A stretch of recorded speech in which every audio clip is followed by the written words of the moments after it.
Every single day, millions of people wake up with a silent scream inside their chest, smiling on the outside, dying a little more inside. Stress, regret, fear of the future, it eats them alive, even when nobody sees it. Maybe it's happening to you too. Maybe you can't even remember the last time you felt truly calm. The world taught you to run faster, worry harder, and cling tighter, but it never taught you how to be free. Tonight, that changes. Tonight, you're going to hear the Buddhist truths that can quietly rip the chains off your mind, not with empty promises, not with fake positivity, but with the kind of wisdom that has survived 2,500 years because it works. Real peace isn't something you chase. It's something you uncover when you finally stop running. And as you listen tonight, something inside you is going to crack open. The heavy pressure will start to lift, and you'll realize the life you want isn't somewhere far away. It's been here all along, buried under the weight of your worries. Stay with me. The deeper we go, the lighter you'll feel. By the end of this journey, you won't just be falling asleep. You'll be waking up to a life without fear. Let's begin. You've carried the weight of fear long enough. You've been tricked into believing that if you just planned better, worried harder, and stayed one step ahead of everything, somehow you could finally breathe. But tonight, something deeper calls you. A chance to loosen your grip. A chance to understand why control is the very thing that's been choking your happiness. Let's go straight to the root of it all. Most people spend their entire lives fighting reality without even realizing it. They get up every morning with a hidden agenda tucked under their arm, a long list of things that must go right. Plans must unfold perfectly. People must behave exactly as expected. The body must stay strong. The future must be predictable. And if any part of that shaky tower wobbles, anxiety floods the system like water through a broken dam. Somewhere deep inside, there is a belief that if everything can just be controlled tightly enough, life will finally feel safe. But life isn't built for control. It's built for movement, change, unpredictability. And trying to control it is like trying to wrestle the ocean into a bottle. The harder you try to force life into a fixed shape, the more you suffer. The tighter you cling, the more pain you create. The mind becomes a clenched fist, always tense, always ready to fight the next invisible threat. Worry becomes a second skin, so familiar that you forget it's even there. And here's the most painful part. The control you think protects you is actually the prison that keeps you restless, fearful, and tired. Real safety doesn't come from control. It comes from understanding. It comes from seeing life as it really is, not as something you own, but as something you participate in. The Buddha taught a radical, gentle truth. Life unfolds through causes and conditions. Everything arises because of everything else. Nothing stands alone. Nothing happens out of nowhere. A flower blooms because of the rain, the sun, the soil, the countless hidden conditions stretching back into endless time. And the same is true for your life. Your thoughts, your emotions, your experiences, all of them arise because of millions of factors dancing together beyond your control. You didn't choose your family, your genetic code, the first words you heard, the smells of your childhood kitchen, the streets you walked to school on. Even your personality traits were shaped long before you ever knew the word me. When you start to truly see this, something inside you begins to soften. The anger at life, the frustration at yourself, the endless blame toward others, they all start to lose their grip. You realize that most of the struggle wasn't because life was cruel. It was because you expected life to obey you. You expected your plans to be the law of the universe. But life never signed that contract. Life belongs to the dance of causes and conditions, not to your personal script. And this is not bad news. This is your freedom. If life is a river, trying to control it is like standing in the middle of it with your hands outstretched, screaming at the current to stop. It won't. It never will. But if you step into the river and let it carry you, guiding your movements gently, adjusting your balance as you go, you realize you don't have to stop the river to survive. You don't have to freeze the flow to find peace. You only have to move with it, to listen to it, to trust it. This is not about giving up. It's about giving up the right things. Giving up the war against reality. Giving up the exhausting fantasy that if you just clench hard enough, you can make everything safe forever. You can't. No one can. Not the richest people. Not the strongest leaders. Not even the saints and sages who lived before you. The ones who found peace were not the ones who won the battle for control. They were the ones who stopped fighting. When you open your eyes to dependent origination, you stop seeing life as a series of personal attacks or personal victories. You start seeing patterns, interconnections, ripples of cause and effect. Someone snaps at you. Maybe it's not about you at all. Maybe it's a tangled chain of stress, fear, old wounds they don't even understand. You lose your job.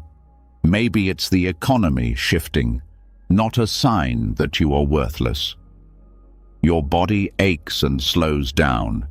Maybe it's not betrayal, but the natural unfolding of conditions that began before you were even born.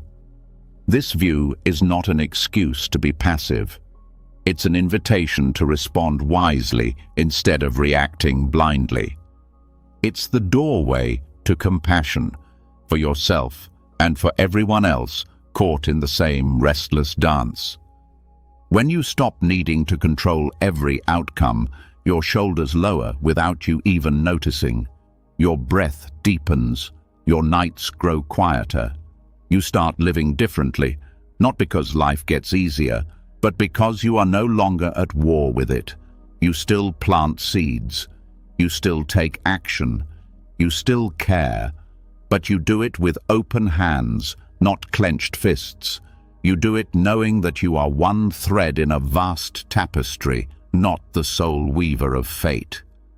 Somewhere along the way, you realize that the best things that ever happened to you were not the ones you meticulously planned. They were the surprises, the accidents, the moments when causes and conditions ripened beyond your imagination and brought you something you never even knew you needed. Maybe it was a friend who appeared when you were lonely.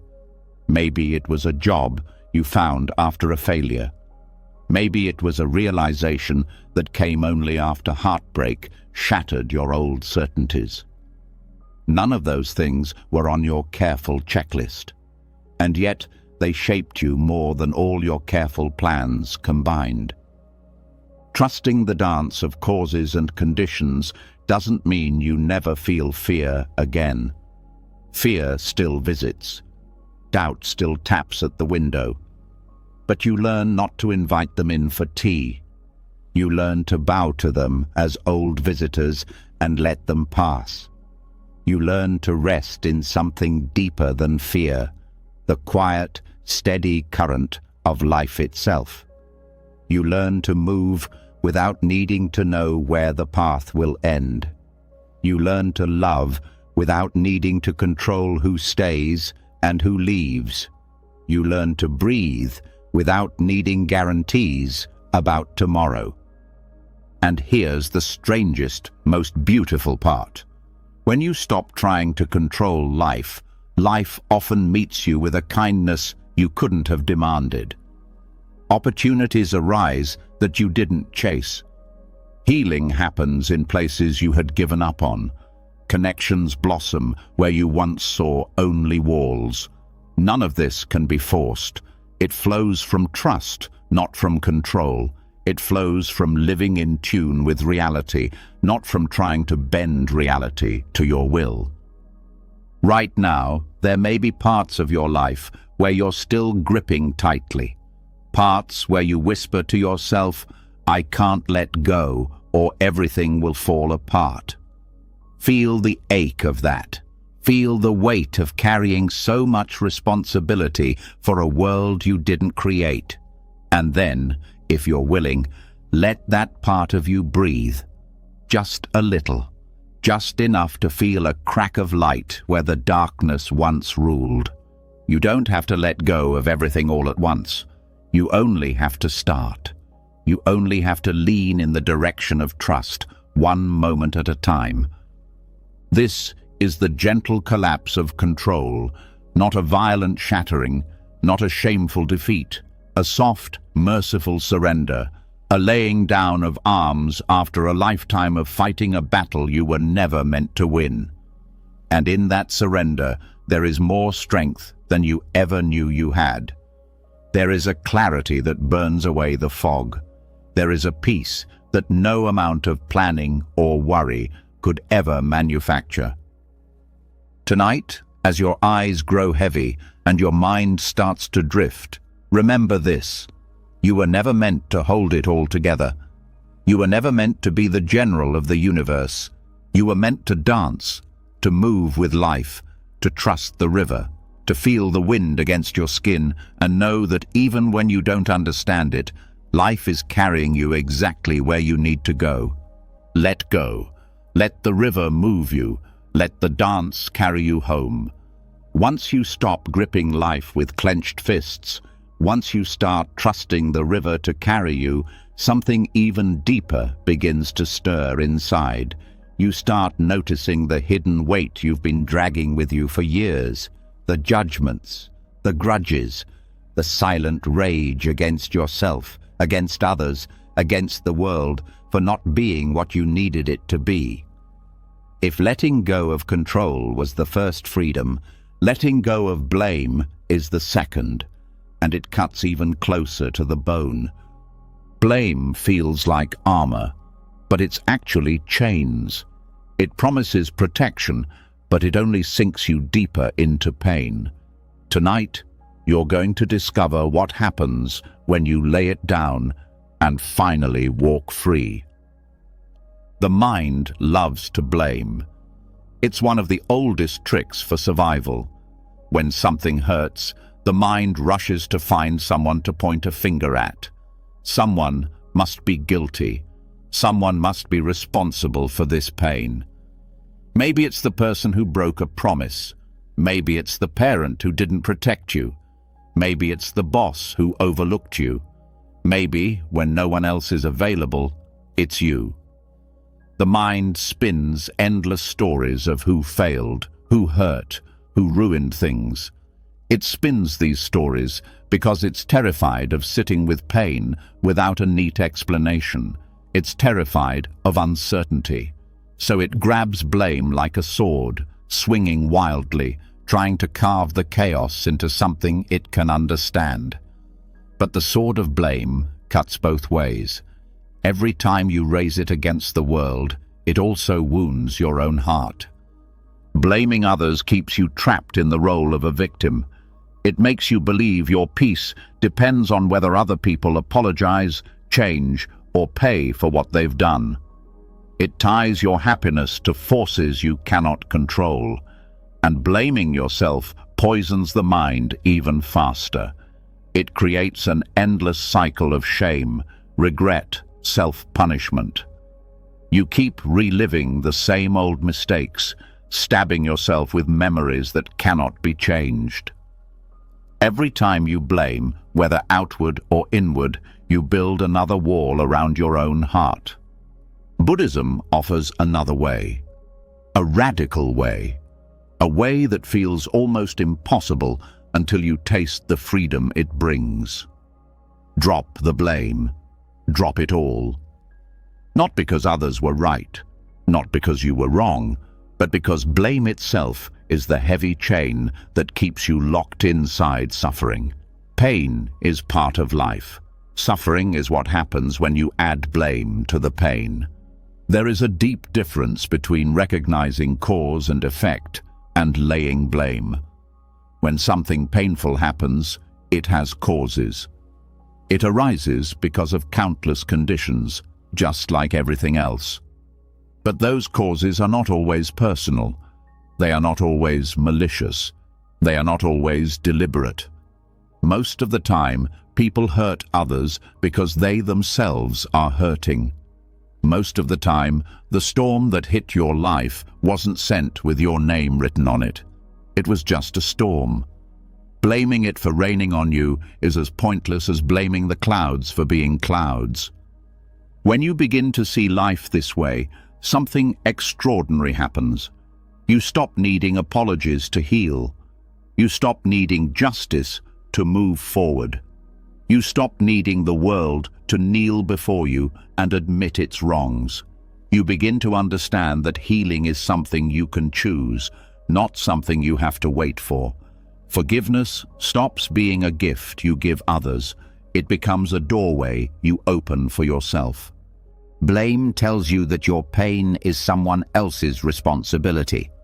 Liberation tells you that your healing is your own sacred task. Not because you deserve what happened to you, not because you excuse it, but because you refuse to let it define you any longer. You refuse to carry the poison inside your veins any more than necessary. You refuse to chain your joy to anyone else's behavior. This doesn't mean pretending everything is fine. It doesn't mean denying injustice, betrayal, or cruelty. It means acknowledging the full reality of what happened, and then choosing not to live inside the wound forever. It means seeing clearly, feeling fully, and then releasing the need to keep circling the same battlefield in your mind. When you let go of blame, you don't lose your power. You reclaim it. You stop being the wounded soldier waiting for someone else to heal you. You become your own healer. You stitch your own heart together, not with bitterness, but with wisdom. You rebuild your spirit, not because the world deserves your forgiveness, but because your soul deserves your freedom.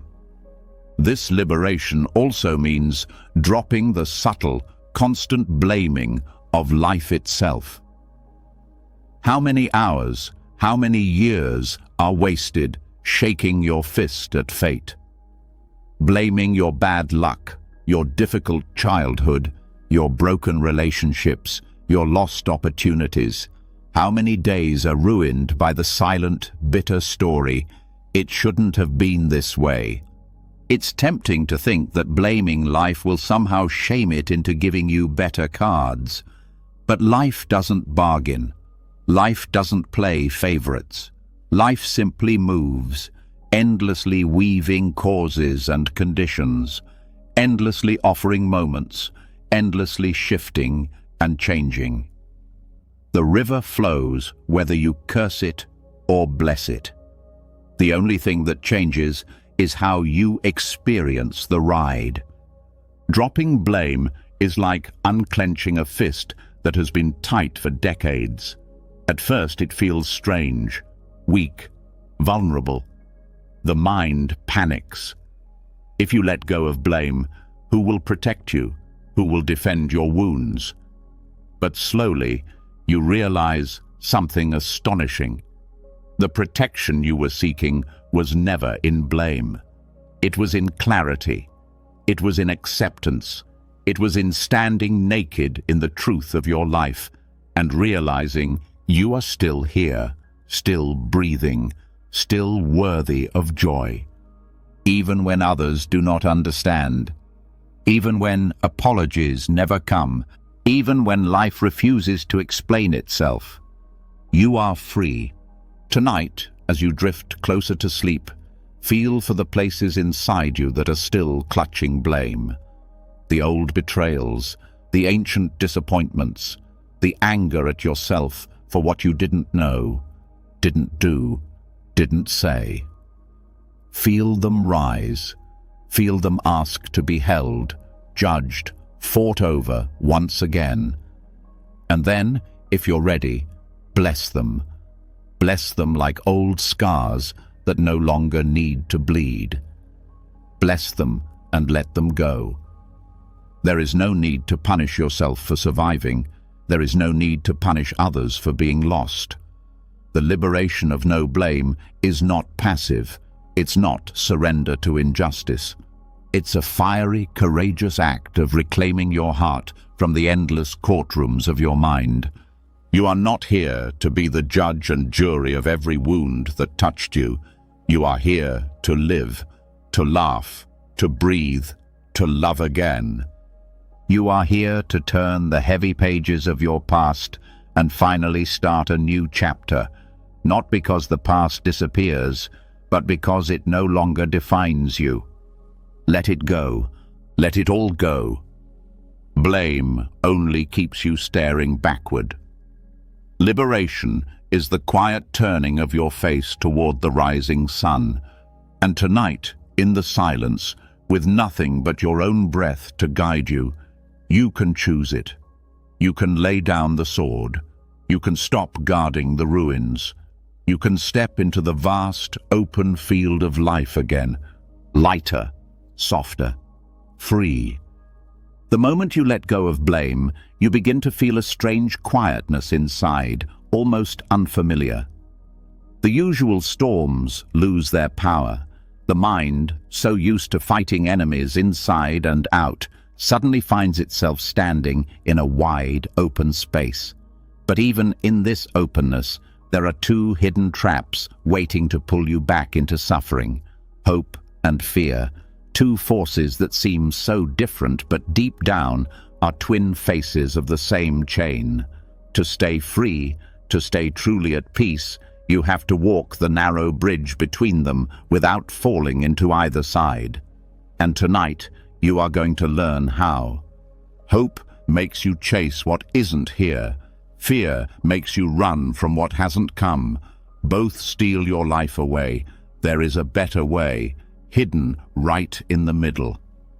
When the mind is no longer blaming, it still searches for something to grip. It looks to the future and starts building castles out of hope. It looks to the shadows and starts digging holes out of fear. Hope whispers promises. Someday you will be happy. Someday you will be safe. Someday everything will finally feel right. Fear screams warnings. Danger is coming. Pain is certain. Loss is inevitable.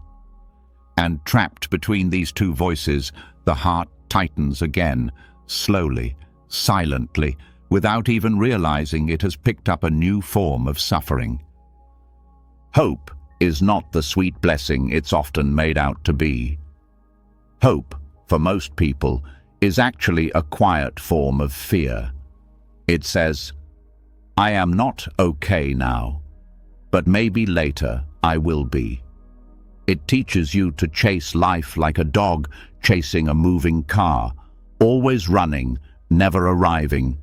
It pulls your mind into the future, into fantasies and daydreams, spinning endless what-ifs about how things might finally become perfect. But because perfection never arrives, hope slowly turns sour. The dream that once lit your eyes begins to rot inside you. Every unfulfilled hope becomes a seed of bitterness. Every broken dream becomes a doorway to despair. Hope tells you happiness is always just one step out of reach, and so you live your whole life reaching, stretching, straining, and dying a little more each time you miss. Fear, on the other hand, builds prisons before the enemy even arrives. It convinces you that pain is certain, that disappointment is your destiny, that safety is impossible. It shrinks your world. It whispers, don't try, don't trust, don't open. Better to stay small and numb than risk the sharp teeth of reality. Fear teaches you to live half alive, always crouching, always defending, always looking over your shoulder at threats that may never come. Fear turns every open door into a trap, every smile into a threat, every step forward into a risk too great to bear. Both hope and fear feed off the same mistake: the belief that peace depends on external conditions. That peace will arrive when you get what you want, or when you avoid what you dread. But Buddhist wisdom cuts through this illusion with terrifying clarity.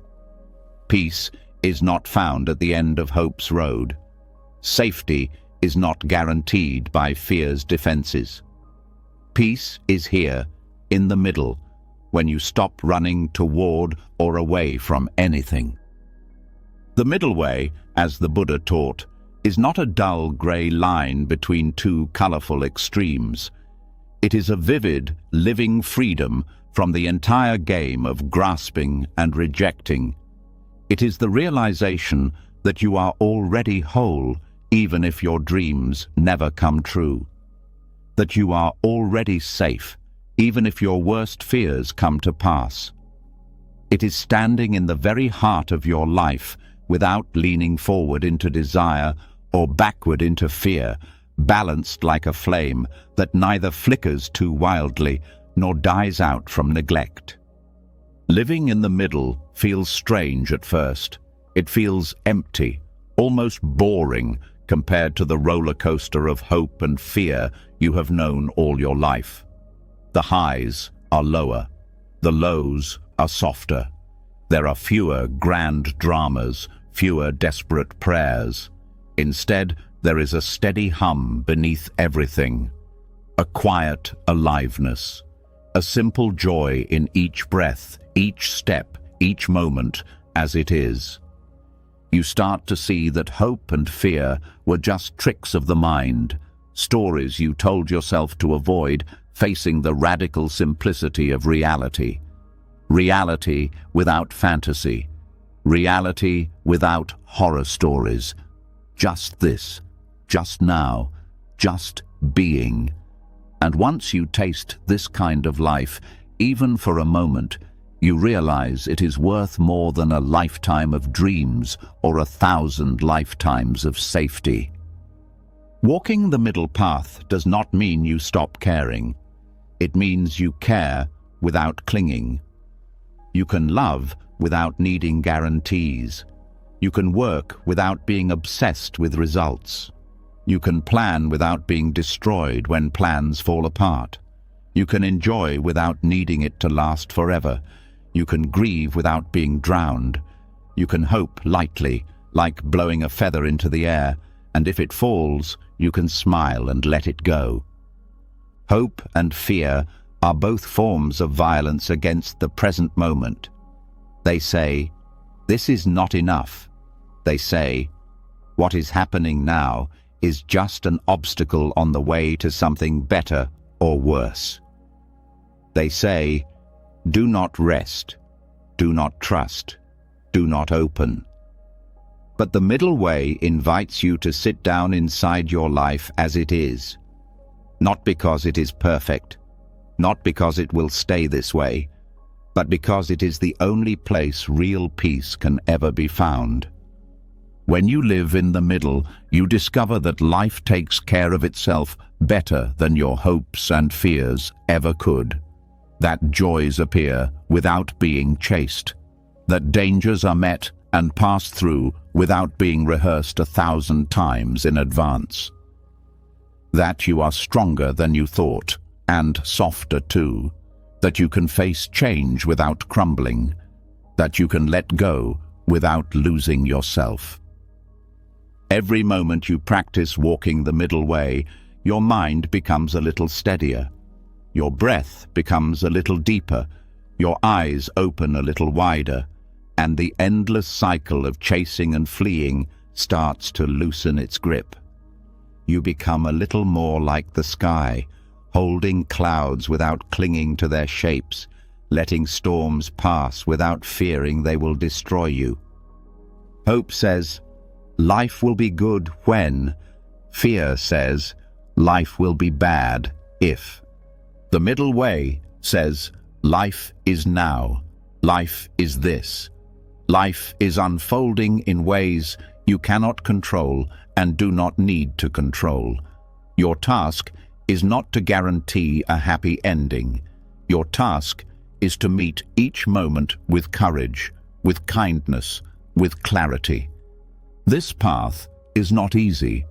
Sometimes the mind will rebel, screaming that you must grab something, push something away, fix something fast. Sometimes the old dreams will whisper temptations. Sometimes the old fears will howl in the dark. But you can meet them all with the same calm gaze. You can let them pass like clouds across the open sky of your awareness. You can rest deeper and deeper into the middle where the real strength lives. Walking the middle way does not mean you never dream. It means you know your dreams are not your prison.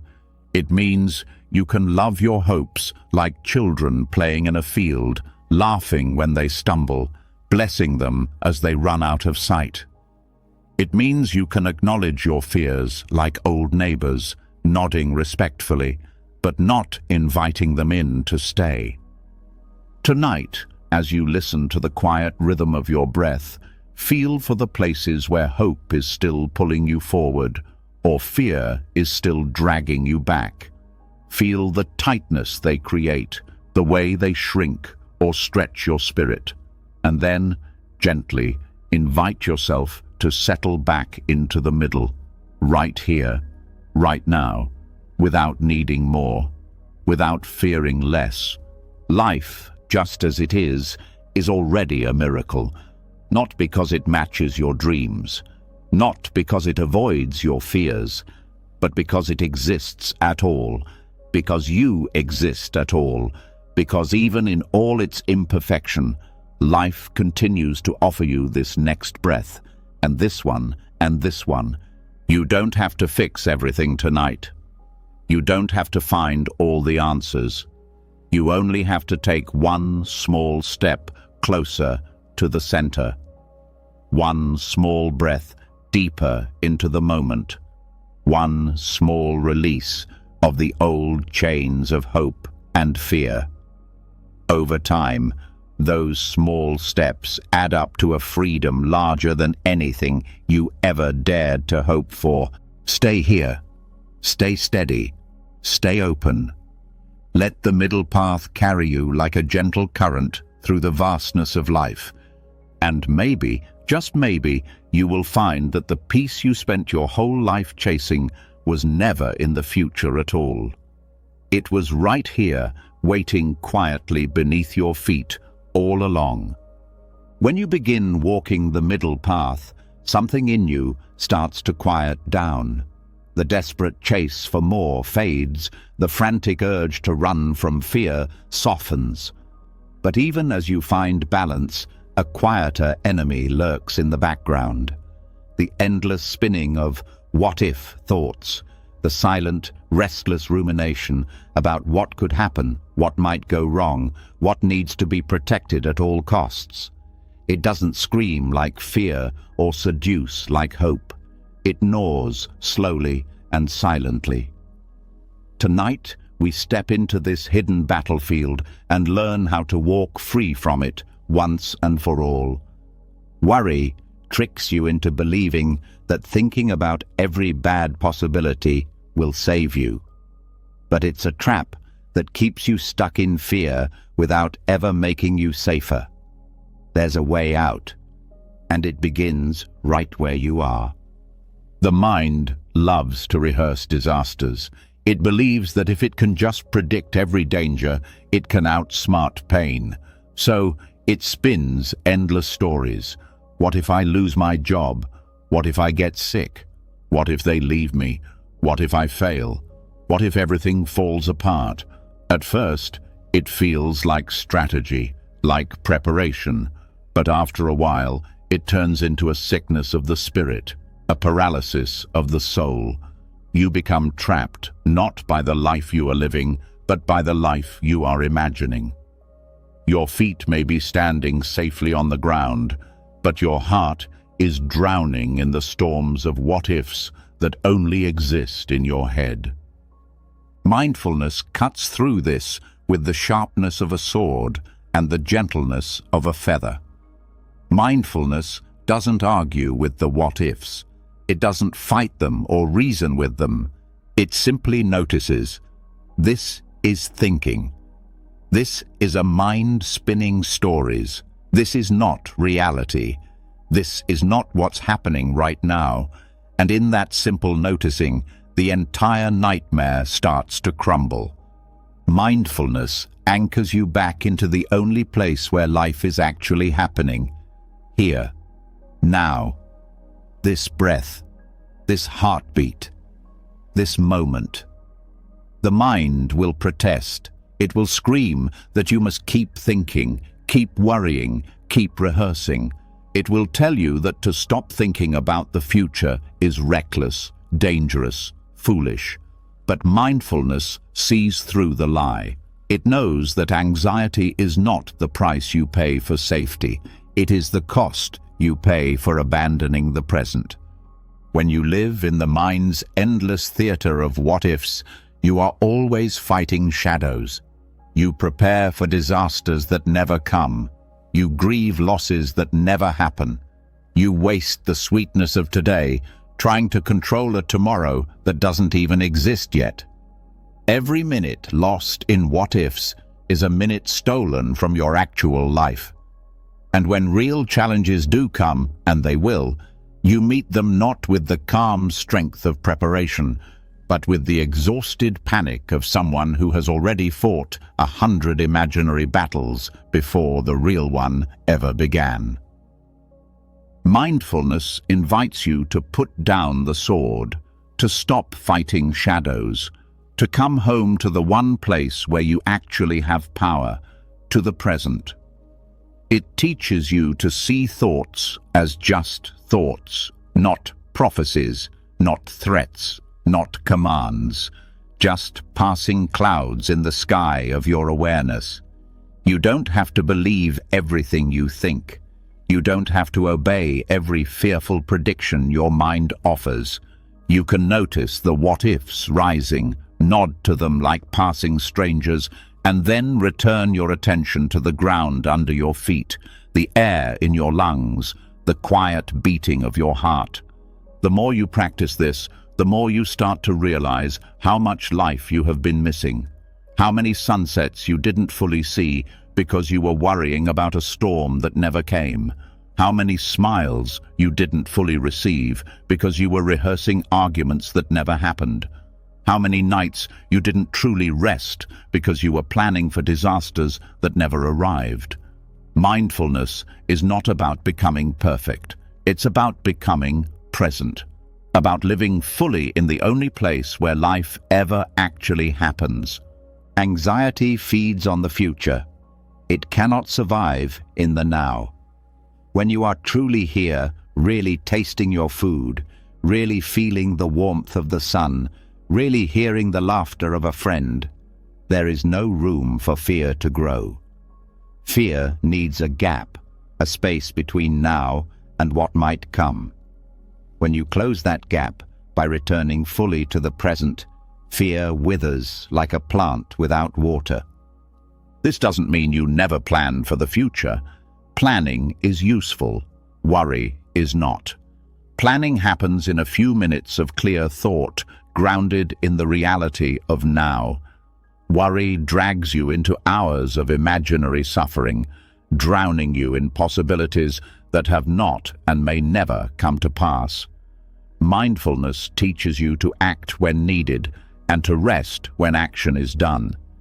It teaches you that thinking about something endlessly does not give you more control. It only steals your peace. One of the great secrets of Buddhist teaching is that life becomes lighter, not by solving every problem, but by carrying problems differently. By holding them lightly, knowing that not every question needs an answer tonight. Not every fear needs to be wrestled into submission. Some things can simply be noticed, acknowledged, and left to pass in their own time. Mindfulness trains the mind to step back from its own panic, to observe the rising of a fearful thought without being sucked into it, to feel the surge of anxiety without drowning in it, to see the spinning of what-ifs and gently turn the eyes of the heart back to what is real, what is solid, what is here. The practice can start very small. 1 breath. Noticing that you are breathing right now and that nothing needs to be added or taken away from this moment. 1 step. Feeling the ground beneath your feet without rushing ahead into what might happen 5 steps from now. 1 sound. Listening fully, without layering it with meanings and judgments and projections about the future. Each small return to the present is a victory against the endless pull of anxiety. Over time, something remarkable happens. The mind stops believing its own scary stories so easily. Fearful thoughts lose their authority. The mind becomes more like a river, thoughts flowing by without needing to be chased or fought. You realize that most of the battles you thought you had to fight were just windmills in your mind. You realize that your real strength doesn't come from endless preparation for disaster. It comes from presence, from trust, from the quiet knowing that you can meet each moment as it comes without needing to pre-live every possible tragedy. Anxiety shrinks the world into 1,000 tiny threats. Mindfulness expands it back into a vast, living mystery. A world where not everything is known, not everything is certain, but where beauty and strength and kindness still appear, often when least expected. A world where you are allowed to breathe even without guarantees. A world where you are allowed to rest even without having solved every problem. Right now, as you listen, there may still be parts of your mind spinning what-if stories. Let them spin. You don't need to wrestle them to the ground. You only need to see them for what they are. Habits of a fearful mind, not truths written in stone. You can acknowledge their presence without giving them your full attention. You can turn, gently but firmly, back to the warmth of your own breath, the steady beat of your own heart, the quiet miracle of being here at all. Peace is not found by silencing every thought. Peace is found by no longer believing every thought, especially the ones that drag you into a future made of fear. Mindfulness gives you the power to choose where your attention lives, and where your attention lives, your life lives. Tonight, you can choose to bring your attention home, home to the softness of the pillow beneath your head, home to the gentle rhythm of your own breathing, home to the simple fact that, right now, in this moment, you are safe. You are alive. You are enough. Let the what-ifs float by like leaves on a river. Let them come and go without needing to chase or grab them. Let yourself rest deeper and deeper into the truth of now, because now is where life is. Now is where peace is. Now is where you are free. The more you step out of the world of what-ifs and come back to the real ground of the present moment, the more you start to notice something deeper. Anxiety, tension, fear, they don't just live in the mind. They leave fingerprints on the body too. They tighten the muscles, harden the breath, shrink the heart's openness without asking permission. And if you want real peace, it's not enough to calm your mind. You have to soften the body too. Tonight, you are going to learn how. The body remembers every fear the mind tries to forget. But hidden inside that tightness is a door to freedom you might have never known existed. When the storms of fear, worry, and doubt race through the mind, they don't just vanish into thin air. They sink down into the body like stones dropped into a pond, and if you pay close enough attention, you can feel where they land. A stiff neck, a tight jaw, a chest that feels like it's wrapped in invisible rope, a stomach that twists into knots for no reason you can name. We like to think of the body and mind as separate things, but they are as intimately woven as breath and heartbeat. Every fearful thought leaves a footprint somewhere inside you. Every anxious guess about the future tenses a muscle, narrows a breath, hardens a shoulder. You may think you've calmed your thoughts, but if you do not also calm your body, the fear lingers just beneath the surface, waiting for the next excuse to roar back to life. The body holds what the mind refuses to process. Long after the mind has moved on to new worries, the body remains curled in old defensive postures, stuck in survival mode. You might not even realize it. You might walk through life carrying the weight of battles you barely remember fighting, your body bracing itself against threats that no longer exist. It's exhausting, this silent tension. It burns energy without your consent. It steals your vitality little by little, until even rest feels tiring. Buddhist wisdom teaches that true relaxation is not just a luxury for lazy days. It is a necessary doorway to freedom. A tense body feeds a tense mind. A relaxed body allows the mind to settle like clear water after a storm. When you soften the body, you send a powerful message deep into the nervous system. It's safe now. You don't have to fight anymore. You don't have to prepare for the next blow. You can finally come home to yourself. But softening the body is not about forcing yourself to relax. It's not about ordering your muscles to loosen or commanding your heart to slow down. Force only creates more resistance. Softening happens through attention, through kindness, through the slow, gentle relearning of trust. It starts with noticing where you are tight, not judging it, not trying to fix it, just noticing, feeling the hardness without needing it to disappear immediately. You might start by noticing the way your shoulders creep up toward your ears without you realizing it. You might notice the clench in your jaw, the shallow pull of your breath, the tension curling your toes even in your sleep. Each place of tightness is not your enemy. It is a messenger. It says, here is where fear was stored. Here is where life got too heavy to carry in the mind alone. When you bring your full, gentle attention to these places, something begins to shift. You are no longer abandoning your body while chasing thoughts. You are no longer treating your body as an afterthought, a machine to be ignored until it breaks down.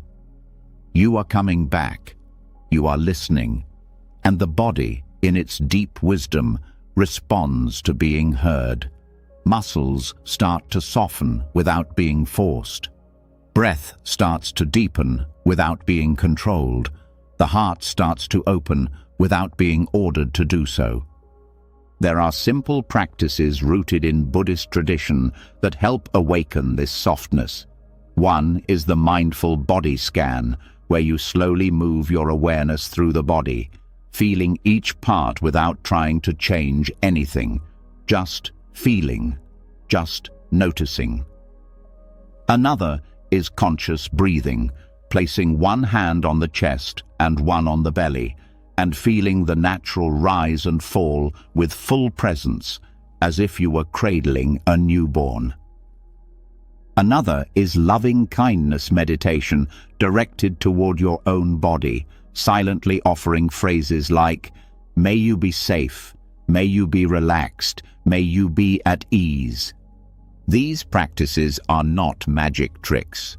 They are slow, patient re-invitations for the body to remember its natural state of openness. They are ways of saying to yourself over and over, you are allowed to rest.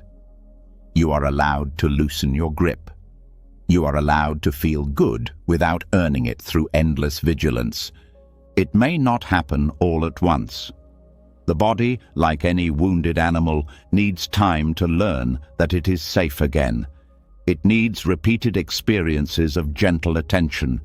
It needs to be shown, not told, that it can trust relaxation. At first, when you try to soften, you might notice the mind resisting. You might feel old fears rise up, whispering that if you let your guard down, everything will fall apart. This is normal. It's just the old survival habits trying to protect you. You can thank them for their service and then let them go. Every time you soften even a little, you reclaim a piece of your freedom. Every time you breathe a little deeper, you send a message not just to your muscles, but to your soul. It's okay to live here. It's okay to feel joy again. It's okay to walk through the world without armor. Softening the body also creates space for emotions to move. Many people carry unprocessed grief, anger, fear, locked in the muscles, hidden in the tissues. When the body begins to relax, these old emotions may surface. Tears may come without warning, shivers, yawns, deep sighs. This too is part of the healing. It is not a sign that you are breaking. It is a sign that you are unfreezing, that what was buried is being allowed to flow and be released. Buddhism teaches that clinging is the root of suffering, and nowhere is this more physically visible than in the body's tension. Every clenched fist, every hunched shoulder, every tight breath is a tiny clinging, an unconscious grabbing at safety, control, certainty. When you soften, you are practicing non-clinging, not just as an idea, but as a living reality. You are embodying the wisdom of letting go in your very muscles, bones, and breath. And the beauty of this path is that it doesn't require you to be perfect. You don't have to be a master of relaxation overnight. You don't have to achieve some ideal state of looseness. Every small moment of softening counts. Every time you notice tension and respond with kindness instead of force, you are walking the path. Every time you breathe a little deeper instead of collapsing into old habits, you are winning a quiet victory. Right now, as you listen to these words, notice if there's any tightness you can soften, even just a little, maybe in your jaw, maybe in your hands, maybe around your heart. You don't have to pry it open. You don't have to force anything. Just breathe into it. Just say silently, "It's okay. It's okay to soften here. It's okay to be safe here." The more you live this way, the more your entire life begins to shift. Stressful situations still arise, but they pass through you more easily. Fear still visits, but it no longer takes over your body like a thief. Joy flows more freely, unblocked by hidden dams of tension. Relationships deepen because you are no longer armored against intimacy. Creativity flourishes because energy once trapped in fear is now free to dance. This is not a small change. It is a revolution, one quiet breath at a time. A revolution that says, I will no longer abandon my body. I will no longer live frozen in fear. I will soften, even when it feels vulnerable. I will trust, even when the world feels uncertain. I will live here, fully, without apology. And tonight, As you drift into sleep, let your body be your teacher. Let it show you how to rest, how to release, how to breathe again, not as a soldier braced for battle, but as a human being, finally coming home to the deep peace that was waiting inside you all along. The more you soften the body, the more you realize that tension was never the enemy. It was a message, a sign that something deeper needed your attention. As the muscles loosen and the breath grows steady, something extraordinary happens. You start to notice the space beneath all the noise, and in that space, you begin to see the mind's favorite trick, the way it turns passing discomforts into towering problems, the way it constructs entire mountains out of shifting clouds. Tonight, we are going to tear down those mountains and see what lies beneath. Most of what keeps you awake at night isn't real. It's a story, a ghost, a shape drawn by fear. Once you see through it, you'll wonder how it ever had so much power. Every day, the mind whispers its troubles. This is wrong. That might go wrong. They said the wrong thing. You did the wrong thing. It spins endless webs of problems, each one stickier than the last. And before you even realize it, you are tangled again, trapped in the belief that your life is nothing but a series of broken pieces that need fixing. You move from one worry to the next like a tired traveler lost in a maze, searching for the exit, only to find more walls. But the walls were never solid. The problems were never permanent. They were never as real as they seemed. They were constructs, mental stories built out of fear, habit, and misunderstanding. Buddhism teaches this with a clarity that can feel almost shocking the first time you really see it. Your problems do not exist independently. They have no self. They have no core. They arise from the way you perceive and label experiences, not from the experiences themselves. Look closely at any so-called problem. Really look. Peel back the layers. You lost your job. Painful? Of course. Difficult? Yes. But is losing a job a thing that floats in the air, solid and permanent, weighing down your life forever? Or is it a series of conditions, a change in income, a shift in daily routine, a new set of decisions to make? Without the label problem, what you are left with are facts, changes, movement. The suffering comes not from the change itself, but from the mind's furious resistance to it. The story that screams, "This shouldn't be happening." The same is true for heartbreak, for failure, for disappointment.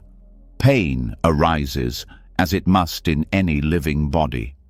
But suffering is what the mind builds on top of pain. Suffering is the endless replaying of what happened, the endless judging of how it could have been different, the endless blaming and shaming and fearing. Suffering turns a passing storm into a permanent winter, and it does so through the mistaken belief that problems are fixed realities, not shifting mental weather. Once you begin to see the emptiness of problems, a strange lightness enters your life. Problems still arise, just as storms still gather, but you stop building houses inside them. You stop carving them into monuments. You learn to greet them like passing guests. You feel the sting, the sadness, the uncertainty, and you let them pass. You no longer confuse the temporary discomfort of life with the endless suffering of a mind obsessed with control. Every time you label and experience a problem, you create a wall between yourself and peace. You tell yourself, "I cannot be happy until this is fixed. I cannot be free until this is solved. I cannot breathe until this is over." But life does not wait for your problems to be solved. Life is always unfolding here and now, with or without your permission. It invites you to live even in the middle of uncertainty, even with unanswered questions, even while the so-called problems remain unresolved. This does not mean you ignore pain or pretend everything is fine. It means you stop giving pain extra weight by turning it into an identity. It means you stop wrapping yourself in the story that says you are a victim of life. You are not your problems. You are not the labels your mind sticks on every passing discomfort. You are the open space in which problems come and go, like waves on a vast ocean. Buddhist teachings speak often of the concept of emptiness, not emptiness as nothingness, but emptiness as interdependence, fluidity, freedom. Problems are empty in this way. They are not fixed objects waiting to crush you. They are shifting patterns, born of countless causes and conditions, just like everything else. They arise, they change, they pass. When you cling to them, you suffer. When you see through them, you are free. One way to see this clearly is to notice how problems look different depending on your state of mind. What feels like an unbearable crisis one day feels manageable the next. The situation has not changed, but your relationship to it has. The problem was never in the event. It was in the mind's rigid grip, the mind's insistence that life conform to its demands. Another way to see it is to look at how different people respond to the same situation. One person loses a job and falls into despair. Another sees it as a chance for a new beginning. One person faces illness with bitterness. Another meets it with grace. If problems were truly solid, truly real in the way we think they are, everyone would react the same way. But they don't. Because what we call problems are not fixed realities. They are interpretations. They are constructions of mind. This understanding is not meant to make you careless or passive. It is meant to free you from unnecessary suffering. It is meant to show you that peace is available even when challenges arise. It is meant to teach you that you can face difficulty without losing yourself in it. That you can meet life with open hands, not clenched fists. Tonight, as you listen and breathe, notice any problems you have been carrying like heavy stones. Notice how solid they feel. Then ask yourself quietly, what is this made of? Is it made of unchangeable pain, or is it made of thoughts, fears, resistance? Can I let it be what it is without making it bigger? Can I let it pass through me like a wave, knowing I am the ocean, not the storm? The mind will resist. It will insist that your problems are too big, too real, too dangerous to be let go of so easily. It will tell you that vigilance is your only safety, but vigilance is not peace. Vigilance is not freedom. Vigilance is just another prison, built out of fear and maintained through habit. Freedom begins the moment you stop believing that you must solve everything before you are allowed to rest. Freedom begins the moment you see a problem arise in the mind and say, just a thought, just a cloud, just another ripple in the endless sea. And the more you live this way, the lighter you become. Problems still visit, but they no longer define you. Worries still knock at the door, but you are not obligated to invite them in. You move through life not as a victim of endless emergencies, but as a steady traveler on a wide, changing road. There is nothing you must fix tonight. There is nothing you must solve before you are allowed to breathe easily again. Life will continue to unfold. Problems will continue to arise and pass. Your task is not to control this dance. Your task is to see through the illusion, to know that behind every storm The sky remains untouched. Behind every worry, the heart remains whole. Tonight, as you close your eyes, let the so-called problems float away. Let the labels peel off. Let the urgency dissolve. Return to the simple miracle of being here, breathing, living, free. The moment you start seeing that most problems are built from thought and not from solid reality, a new kind of space opens inside you. A space where life is no longer something you are battling, but something you are walking through. And in that space, another possibility rises. A way of meeting difficulty that doesn't just reduce suffering, but actually transforms it into fuel for growth. Tonight, we walk straight into that possibility with open hearts. Life isn't hurting you to punish you. It's calling you to become something more than you were yesterday. And the way you answer changes everything. Difficulty is not a mistake. It is not proof that you have failed. It is not evidence that you are broken or unlucky or cursed. Difficulty is the training ground of the soul.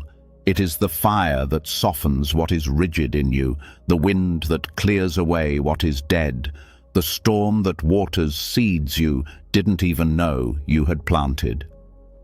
But when pain hits, the first instinct is almost always the same. Shrink away, brace for impact, blame yourself, blame others, resist, retreat.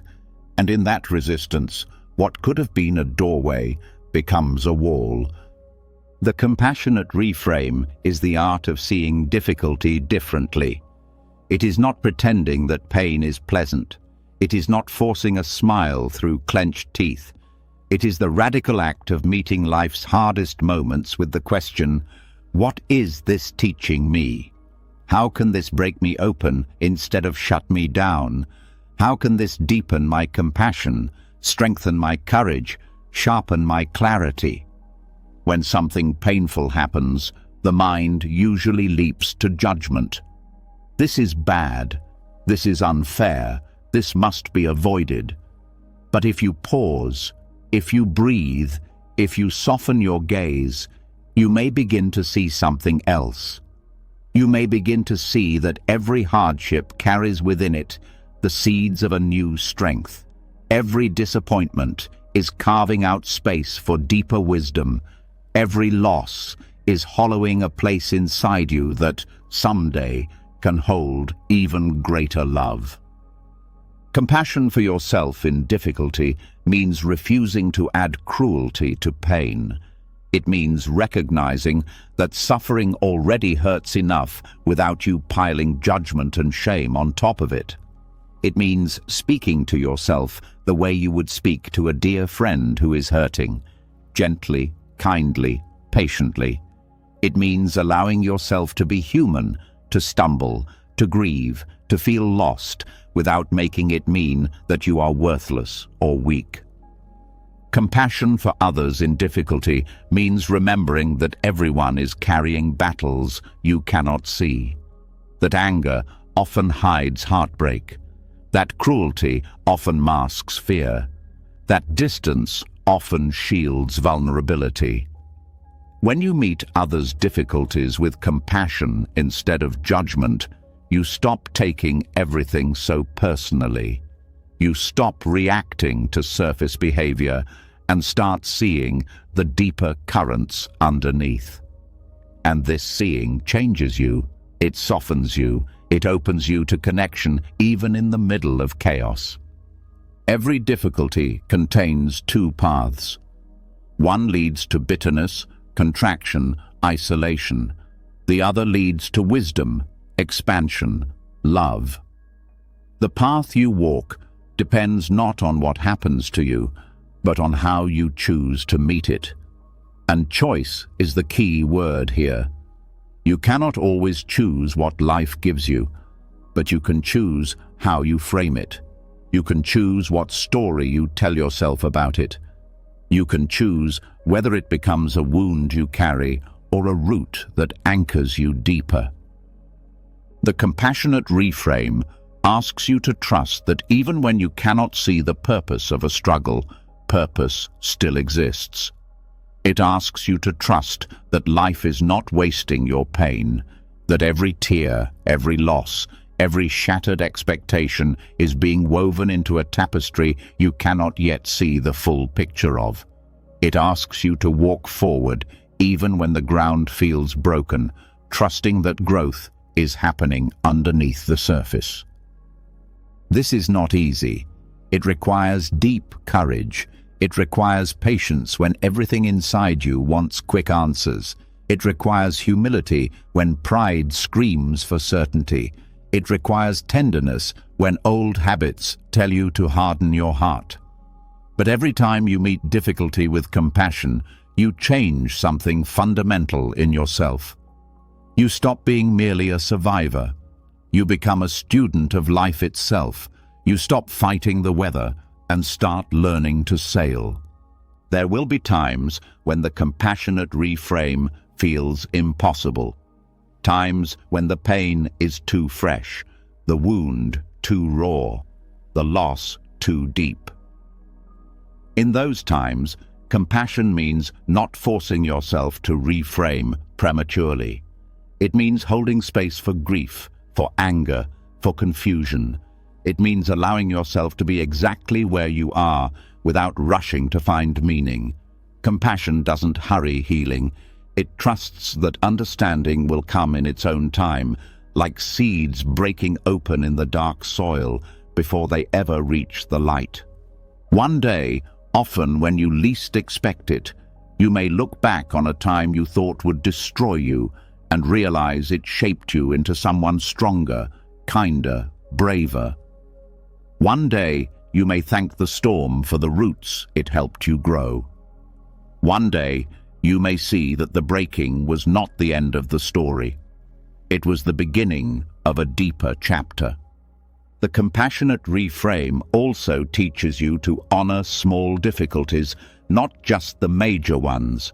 Traffic jams, rude comments, cancelled plans, all of them offer tiny invitations to practice patience, forgiveness, flexibility.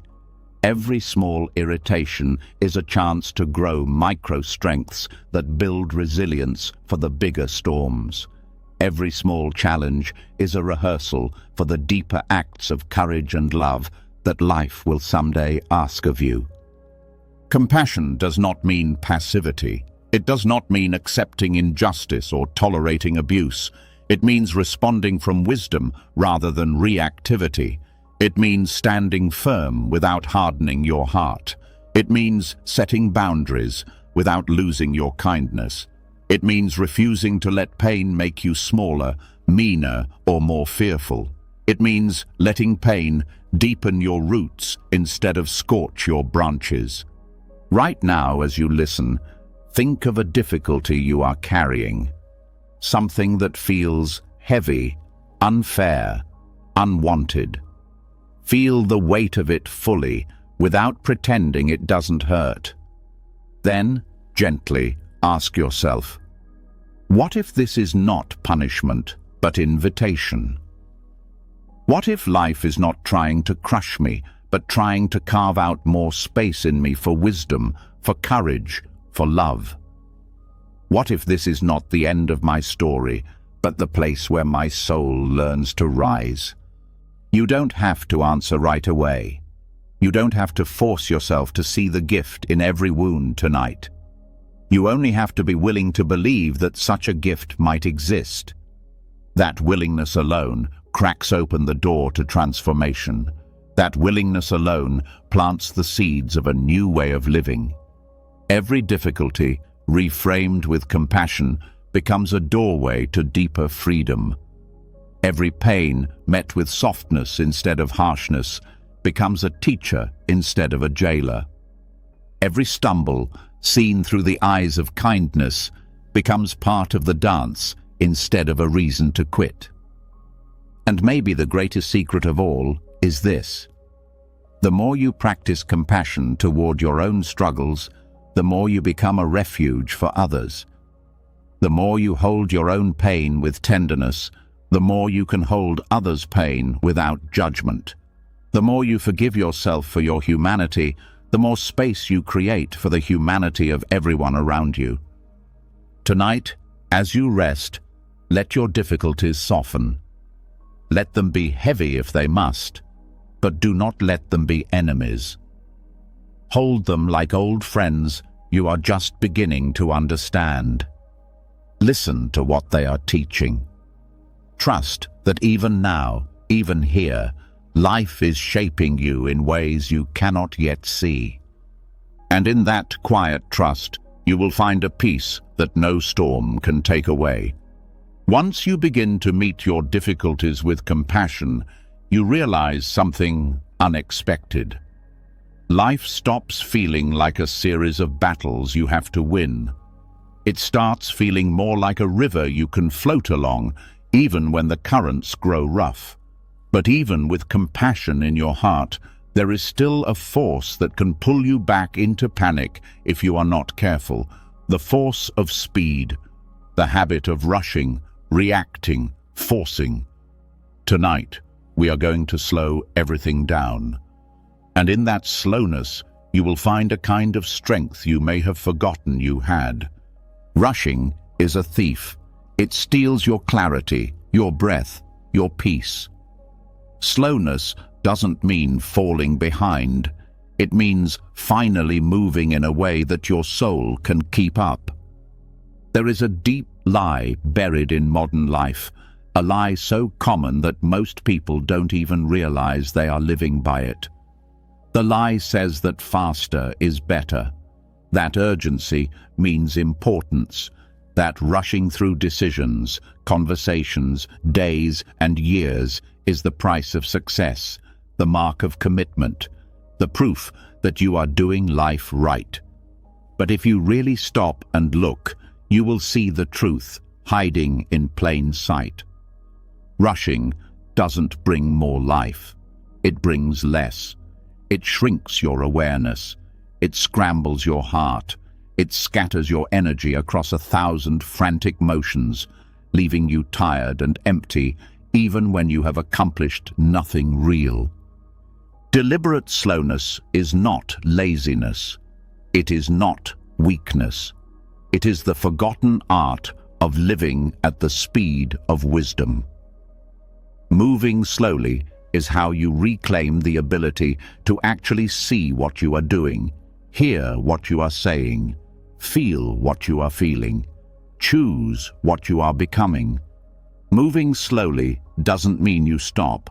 It means you stop letting life drag you by the hair through one mindless reaction after another. When you move slowly, you enter the present moment more fully. You become aware of the tension that builds before you snap at someone. You notice the anxious pull before you say yes to something you don't want. You see the fear before it drives you into a rushed decision you will regret later. Slowness gives you back the power to respond instead of react, to choose your path instead of being pushed down a path by old habits and hidden fears. There is a reason Buddhist monks walk so slowly during walking meditation. It's not because they have nothing to do. It's because they understand that every step contains the whole of life, that every movement deserves full attention. That speed often comes from fear, the fear of missing out, the fear of failure, the fear of not being enough. And fear, when it rules your movements, leads only to more fear. When you begin to practice deliberate slowness, it feels almost unnatural at first. Everything inside you wants to hurry. The mind shouts, "Hurry up, you're falling behind. Everyone else is moving faster. You should be doing more, deciding faster, speaking quicker, moving harder." But if you listen beneath that shouting, you hear something quieter and truer. The part of you that longs to breathe again, the part that is tired of running, the part that knows deep down that faster has never made you happier. Slowness is an act of rebellion against the madness of urgency. It is a way of stepping off the spinning wheel and reclaiming your own rhythm. It is a way of saying, I will not be stampeded by fear. I will not be bullied by the clock. I will move through my life with the dignity and depth that my soul deserves. Start small. Begin by moving a little slower than usual when you wake up in the morning. Feel the weight of your body rising out of bed. Notice the texture of the air on your skin. Brush your teeth with full awareness of the sensations. Eat your breakfast without checking your phone. Each small act of slowness is a seed planted deep in the soil of your being. When conversations arise, practice speaking slowly, not with fake slowness, but with real presence. Feel the words forming in your mouth. Let there be space between thoughts. Listen fully before responding. Notice how different it feels when you are not racing to fill every silence or defend every point. Notice how much more clearly you hear others and yourself when you are not rushing. When decisions must be made, resist the pressure to decide immediately unless truly necessary. Breathe, reflect. Ask yourself, am I choosing from fear or from clarity? Slowness gives space for wisdom to rise. Slowness protects you from panic. Slowness allows intuition to catch up with logic, allowing choices to be made from wholeness instead of fragmentation. Even in physical movement, practice deliberate slowness. Walk with full awareness of each step. Notice the rise and fall of your foot. Feel the way your body balances and shifts with each motion. This is not wasted time. This is life lived fully. This is peace discovered not by sitting still, but by moving with conscious grace. Deliberate slowness dismantles the myth that urgency makes you more valuable. You are not valuable because you are busy. You are not worthy because you are fast. You are valuable simply because you are alive. You are worthy simply because you exist. Slowness allows you to feel the sacredness of that truth, to live from it, instead of constantly trying to prove it through frantic effort. There will be times when the pressure to speed up feels overwhelming. When the world demands answers now, actions now, results now. In those moments, remember, very few true emergencies require immediate reaction. Most urgency is manufactured. Most deadlines are illusions. Most panic is optional.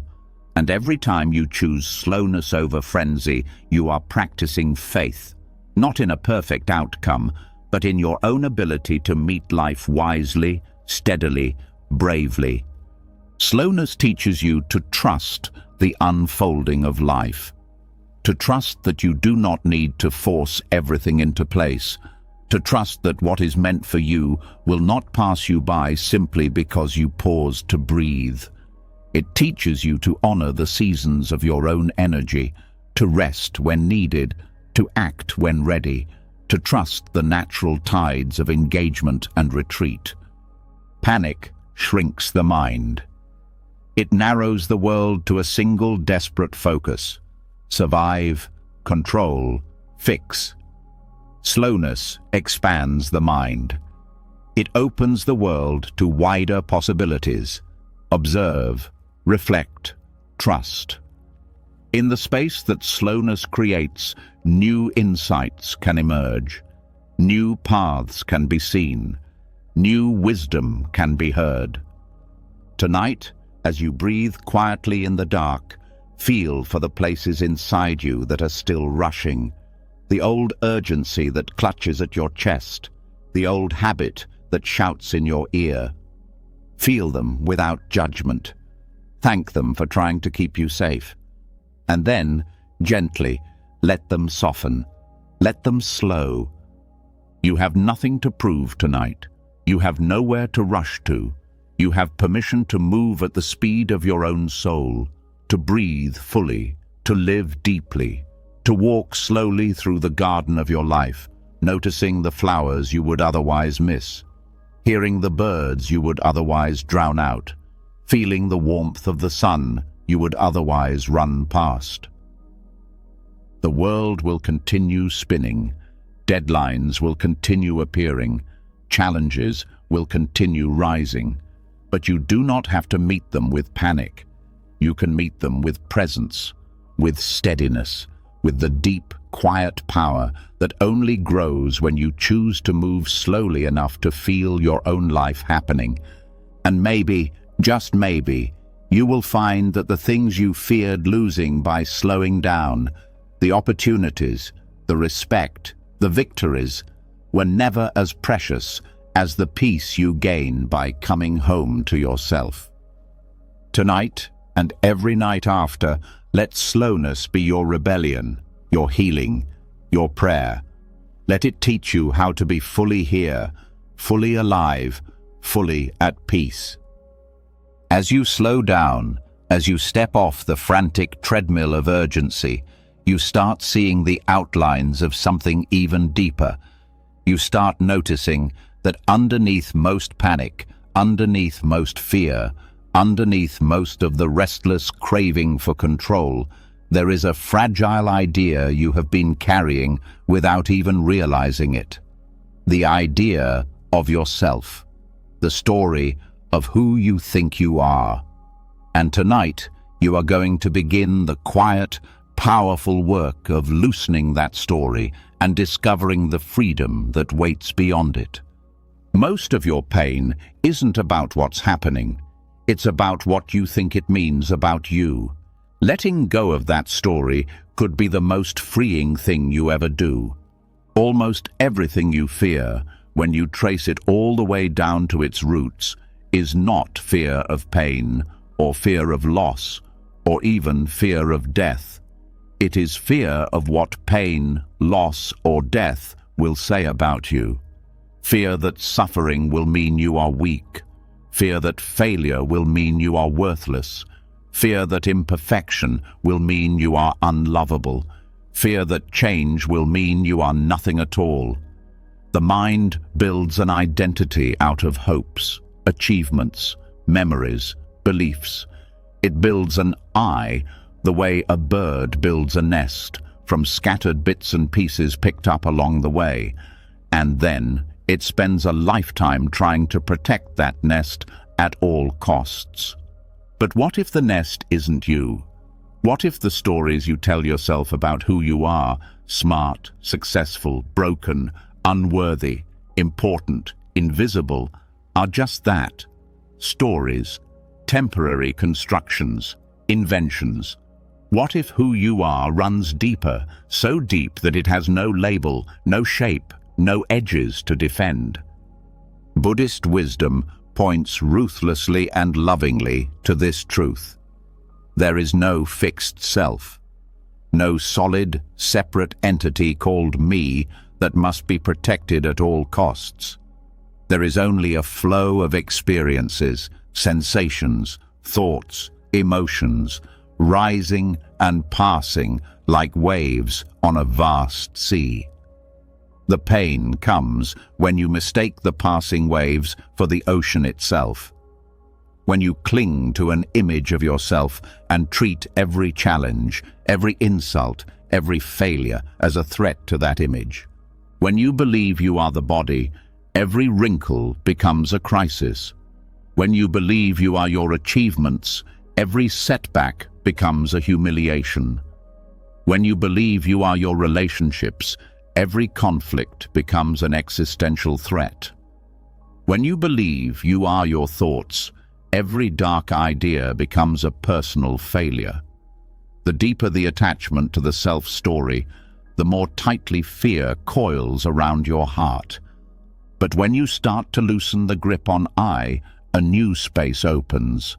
A space where you can experience pain without it becoming an attack on your worth. A space where you can meet failure without collapsing into shame. A space where you can see thoughts and emotions as visitors, not owners. A space where you can live more lightly, love more freely, breathe more deeply. Letting go of the self doesn't mean becoming a blank slate. It doesn't mean denying your uniqueness or your preciousness. It means recognizing that your true nature is bigger than any story you could tell about yourself. It means understanding that you are not the labels stuck to you by society, family, history, or even your own mind. It means seeing that just as the river is not its waves, you are not your passing experiences. The practical impact of this is enormous. Every day, worries rise up like weeds. What if I fail? What if they think badly of me? What if I am not enough? But when you are not clinging to a fragile self-image, these worries lose their teeth. Failure becomes just a result, not a sentence. Criticism becomes just sound, not a dagger to the heart. Change becomes just movement, not an erasure of your existence. You still care, you still feel, but you care from a deeper place, not from the brittle defenses of ego. You feel with the tenderness of someone who knows that nothing is truly owned, nothing truly defines you, nothing can truly diminish your deepest being. The ego is always trying to build a fortress. It stacks up achievements like bricks. It hoards praise like treasure. It defends against every slight like a wounded animal. But the fortress never brings peace. It only breeds more fear. Fear of losing what was built. Fear of not measuring up. Fear of being seen without the armor. Dropping the ego is like stepping out of a heavy suit of armor after carrying it for decades. At first, it feels vulnerable, naked, strange. But soon you notice the freedom. You notice you can move more easily, breathe more deeply, connect more honestly. You notice that life flows more smoothly when you are not constantly trying to manage your image, prove your worth, defend your story. This doesn't mean you lose your personality or stop striving for growth. It means you stop confusing surface identity with true value. It means you grow not because you need to fix a broken self, but because growth itself is joyful, natural, alive. In small ways, every day you can practice loosening the self. Notice when you feel defensive. Instead of automatically fighting back, pause, ask, what am I trying to protect? What part of my story feels threatened? Notice when you feel superior or inferior. Pause, ask, what comparison am I believing in? What illusion of separation am I clinging to? Notice when you are desperate for approval, terrified of failure, obsessed with achievement. Pause. Ask, what do I think it would say about me if this goes wrong? Each pause is a crack in the armor. Each moment of awareness is a step toward freedom. You don't have to destroy the ego. You don't have to declare war on it. You only have to stop feeding it with blind belief. Stop believing every thought that says you must be this or that to be enough.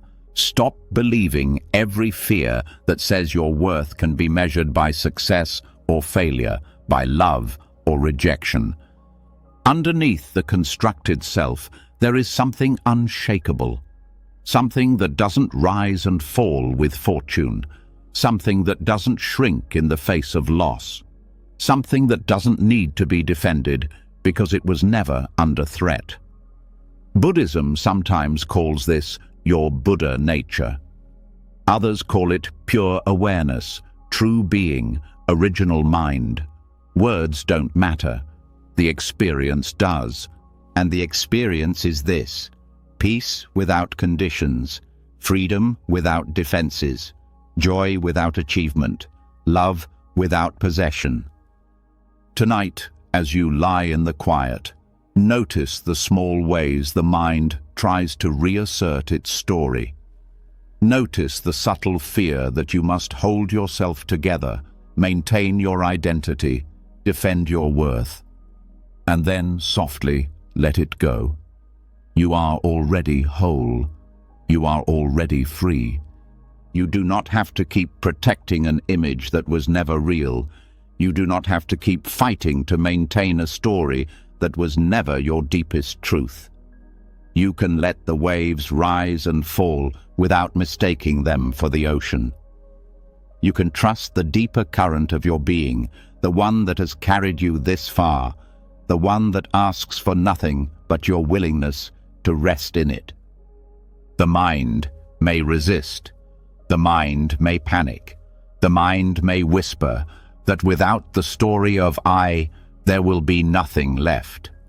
But look carefully, feel deeply, and you will see. When the fragile self vanishes, what remains is not nothing. It is everything. It is life itself, vast, boundless, awake. And it was never separate from you, not for one single breath. Once you begin loosening your grip on the story of who you think you are, life becomes lighter. There is less to protect, less to prove, less to fear. But in that space where ego begins to dissolve, another quiet discomfort sometimes rises, a subtle impatience, a hidden restlessness. The question that hums beneath everything: if I'm not chasing success, if I'm not shaping a perfect identity, how do I know I'm moving forward? How do I know what I'm doing matters? And that's where this next truth begins to bloom, a truth that can silence that restlessness and return your heart to steady ground. So much suffering comes from not seeing results fast enough.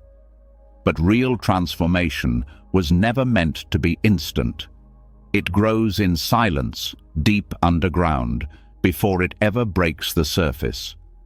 One of the most painful experiences in modern life is feeling like you're doing everything right and seeing nothing happen. You try to be kinder, but people still misunderstand you. You work on healing, but old habits still return. You put in effort, but the world remains silent. It's in those moments that doubt creeps in, sharp and convincing. The mind starts whispering that maybe nothing matters, maybe nothing works, maybe you should stop trying altogether. And yet, what if the problem isn't that nothing is working? What if the problem is that you've been trained to expect immediate results from processes that are meant to take time? Buddhist wisdom teaches something radically different from modern instant gratification. It teaches that every action plants a seed, and every seed grows according to its nature and timing. Not your timing, not your schedule, the seed's timing. Life doesn't respond to effort like a vending machine. You don't insert kindness and instantly receive praise. You don't meditate for a week and wake up permanently at peace. The law of karma doesn't promise instant gratification. It promises inevitable results shaped by countless conditions, some you can see and many you cannot. This truth can feel both humbling and comforting. Humbling because it shows you how little control you actually have over when and how things bloom. Comforting because it assures you that your efforts are never wasted. Not a single drop of sincere effort is ever lost. Not one moment of integrity, not one breath of compassion, not one quiet choice to do the right thing instead of the easy thing goes unseen by the deeper currents of existence. Every good action is a seed, and seeds know how to wait. If you don't understand this, restlessness will run your life. You will jump from one thing to another, always hoping for faster results. You'll give up just before the roots start growing. You'll abandon relationships because healing didn't happen quickly. You'll throw away your practice because peace didn't arrive fast enough. But if you learn to trust the invisible work, the work that happens underground, in silence, in slowness, you begin to walk a different path, a steadier path, a path with less panic and more patience. There's a reason farmers don't dig up their seeds every day to check if they're growing. Doing so would only disturb the process. They water, they wait, they trust the soil, they understand that growth is quiet, that roots must come before leaves, that darkness is not the opposite of life, it is part of life. And this is the same invitation you are given, to trust what you cannot yet see, to believe that what feels invisible today will become visible in its own season, to stop measuring your progress only by external signs and start honoring the quiet inner changes that can't be photographed or praised. This is not blind faith. It's deep understanding. It's knowing that just because something is not seen doesn't mean it isn't real. The tree is in the seed even when there are no leaves. The flower is in the bud even before it opens. The peace is in the practice even when your thoughts feel noisy.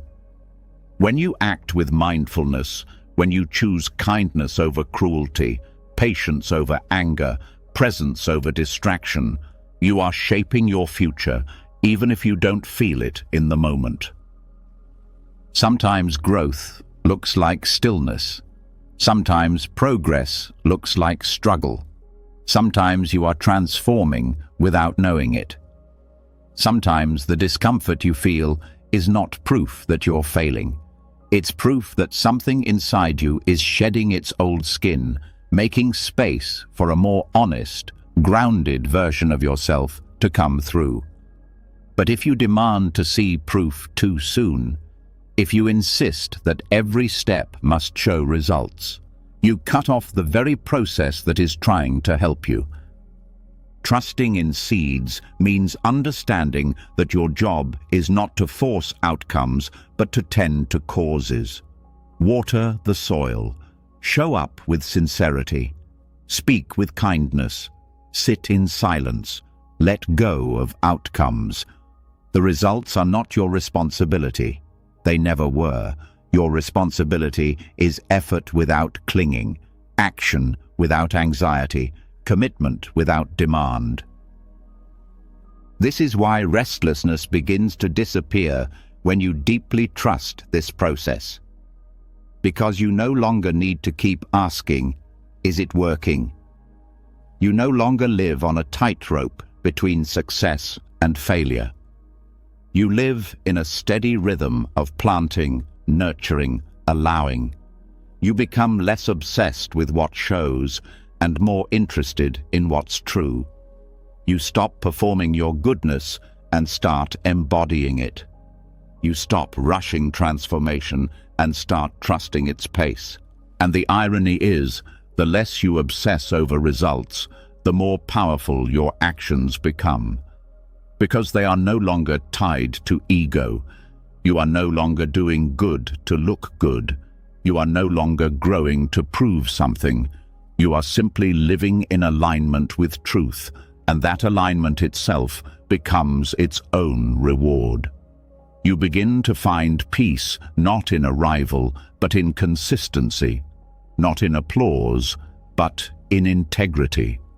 There will still be moments of doubt. The mind will still ask, why haven't things changed yet? Why is it taking so long? Why is no one noticing my effort? In those moments, return to the earth. Return to the image of the seed underground. Feel the weight of patience inside your chest. Remind yourself that unseen is not the same as unimportant. Invisible is not the same as ineffective. Your healing may be growing roots before it grows leaves. Your compassion may be softening walls you can't see yet. Your practice may be calming storms that haven't even started yet. Every kind word, every gentle breath, every wise choice is preparing something in your life that will unfold in its own time, in its own way. You don't have to believe in instant miracles to believe in quiet transformation.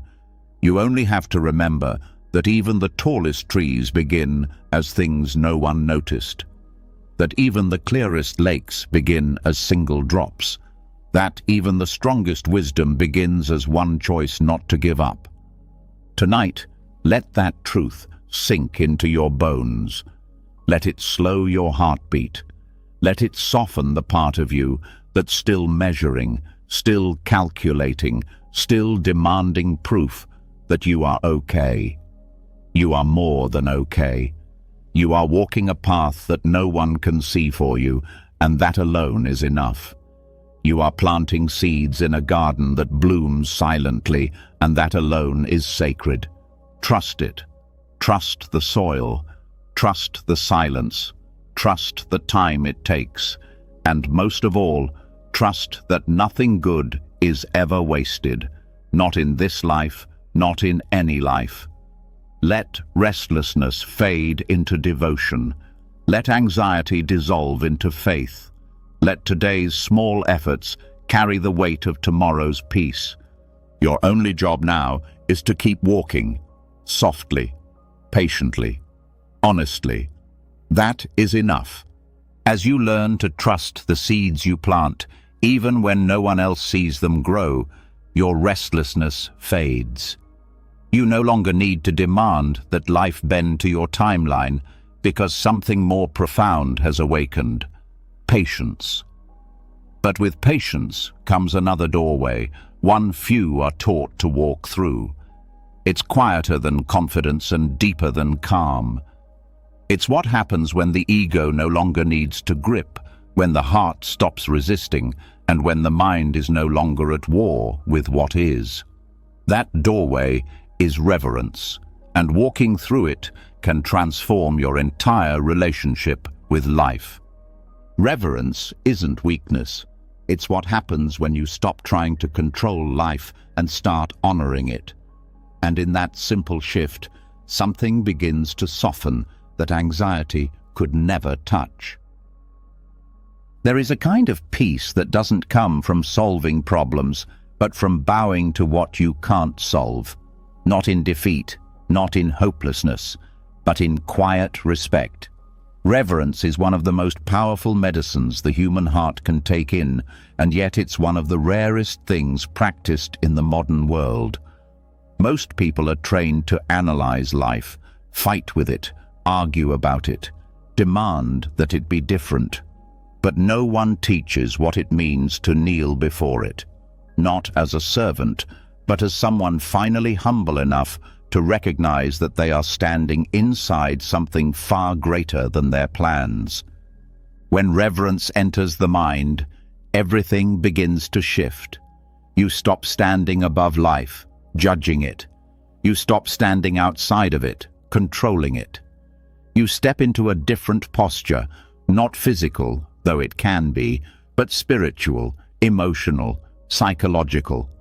A posture of bowing, of softening, of knowing that you don't have to have all the answers to belong here, that you don't need to win every battle to find peace, that life doesn't owe you anything, and yet you still get to wake up every day in the middle of this great unfolding. Reverence begins where arrogance ends. Arrogance says, "I know better." Reverence says, "I will listen." Arrogance tightens. Reverence opens. Arrogance resists. Reverence receives. It is not a giving up, but a giving in, to presence, to wisdom, to the pulse of life itself. It is what happens when you look at a tree and stop seeing it as scenery and start feeling it as sacred. When you eat a meal and stop treating it like fuel and start recognizing it as a miracle. When you take a breath and stop ignoring it, and start realizing that it too is a gift. One of the greatest sources of human suffering is the belief that life is something to conquer, that every moment must be judged, compared, improved, that every challenge is an enemy, that every imperfection is a flaw. Reverence breaks that pattern. It doesn't fix everything, but it melts the need to fix. It reminds you that not everything broken needs to be repaired. Some things need to be witnessed. Some things need to be blessed. Some things need to be lived. In Buddhist practice, there is a deep tradition of bowing, not just physically, but inwardly. Bowing to teachers, bowing to the Dharma, bowing to the suffering you carry, bowing to the parts of yourself you once rejected, not as an act of worship, but as a practice of humility, of returning to the truth that you are not in control of this world and you were never meant to be, that you are not the source of everything, and that's okay. That surrender, in the deepest sense, is not defeat. It is participation. It is saying yes to life exactly as it is, with an open heart instead of a clenched fist. This kind of bowing doesn't make you small. It makes you real. It strips away the performance. It quiets the inner rebellion that constantly says, "This shouldn't be happening." Reverence lets you breathe even when you don't understand what's unfolding. It lets you trust even when pain shows up uninvited. It lets you feel safe, not because life is predictable, but because your heart no longer needs to fight every unpredictable thing it meets.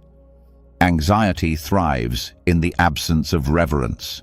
When you see life as random, hostile, mechanical, when you see it as something to be controlled or outsmarted, your nervous system stays on high alert. But when you begin to see life as something to bow to, something to touch lightly, something to honor, your nervous system starts to feel supported by something much older than fear. Something that doesn't need you to know everything, be everything, do everything. Something that just wants you to be present and to meet the moment with respect. That respect can take many forms. It can be the way you place your phone down when someone is speaking to you. It can be the way you stop and watch the wind move through trees instead of rushing to the next thing. It can be the way you hold your own pain like something sacred instead of something shameful. It can be the way you speak softer when your inner critic grows louder, not because you are weak, but because reverence has made you wiser. Reverence turns ordinary moments into sacred ground. It turns discomfort into a doorway. It turns uncertainty into a teacher. The moment you bow, not to a person, but to the truth that you do not know everything, you begin to taste a freedom that control could never give you. You stop needing life to go your way. You start letting it lead you, not blindly, not passively, but with an openness that can hold mystery without collapsing. This doesn't mean you never say no. Reverence isn't obedience. It's not giving up your voice. It's not tolerating harm or injustice. Reverence includes fierce clarity. It can say no with firm love. It can set boundaries with grace. It's not about being silent. It's about being honest without arrogance. It's about saying, "I speak not because I want power, but because I want truth." And it begins with how you treat your own life, how you wake up in the morning, how you greet your reflection in the mirror, how you sit down to eat, how you breathe before answering a question, how you meet your aging face or your aching heart with kindness instead of scorn. Reverence doesn't ask for dramatic rituals. It asks for presence. It asks you to look again, and this time to see not with judgment, but with wonder. If you've been struggling with anxiety, if your heart feels tired from all the trying and fixing and striving, consider this. Maybe what you need is not more strategy, but more bowing, more space between your thoughts, more sacred pauses, more willingness to let life be as it is. Maybe you don't need to understand everything. Maybe you just need to kneel inside the mystery and let your breathing do the prayer. Tonight, let yourself rest in that kind of humility, not the kind that shrinks you, but the kind that holds you gently. Let yourself bow, not as a gesture of giving up, but as a gesture of returning to what is real. Let yourself say, I do not have all the answers, and I don't need to. I am part of this life, not above it, and I will meet it with respect, not resistance. The rebellion in your mind that says, this isn't fair, this isn't right, this should be different, is not your enemy. It's the part of you that is still scared to trust life's timing, to trust life's intelligence, to trust that even the chaos has meaning, even the difficulty has direction. Reverence is how you soothe that rebellion, not by silencing it, but by embracing it, by holding it like a child who doesn't yet know they're safe. And the more you live like this, the more your entire being begins to shift. You stop needing certainty. You stop needing to be right. You stop needing everything to make sense immediately. You find strength in softness, courage in surrender, peace in presence. You walk slower, speak gentler, listen deeper. You become someone who no longer fights with life, but walks with it. And in that walking, something rare happens. You begin to feel carried. The more you learn to meet life with reverence instead of resistance, the more you stop demanding answers and start listening to silence. And in that silence, another layer of the self begins to dissolve.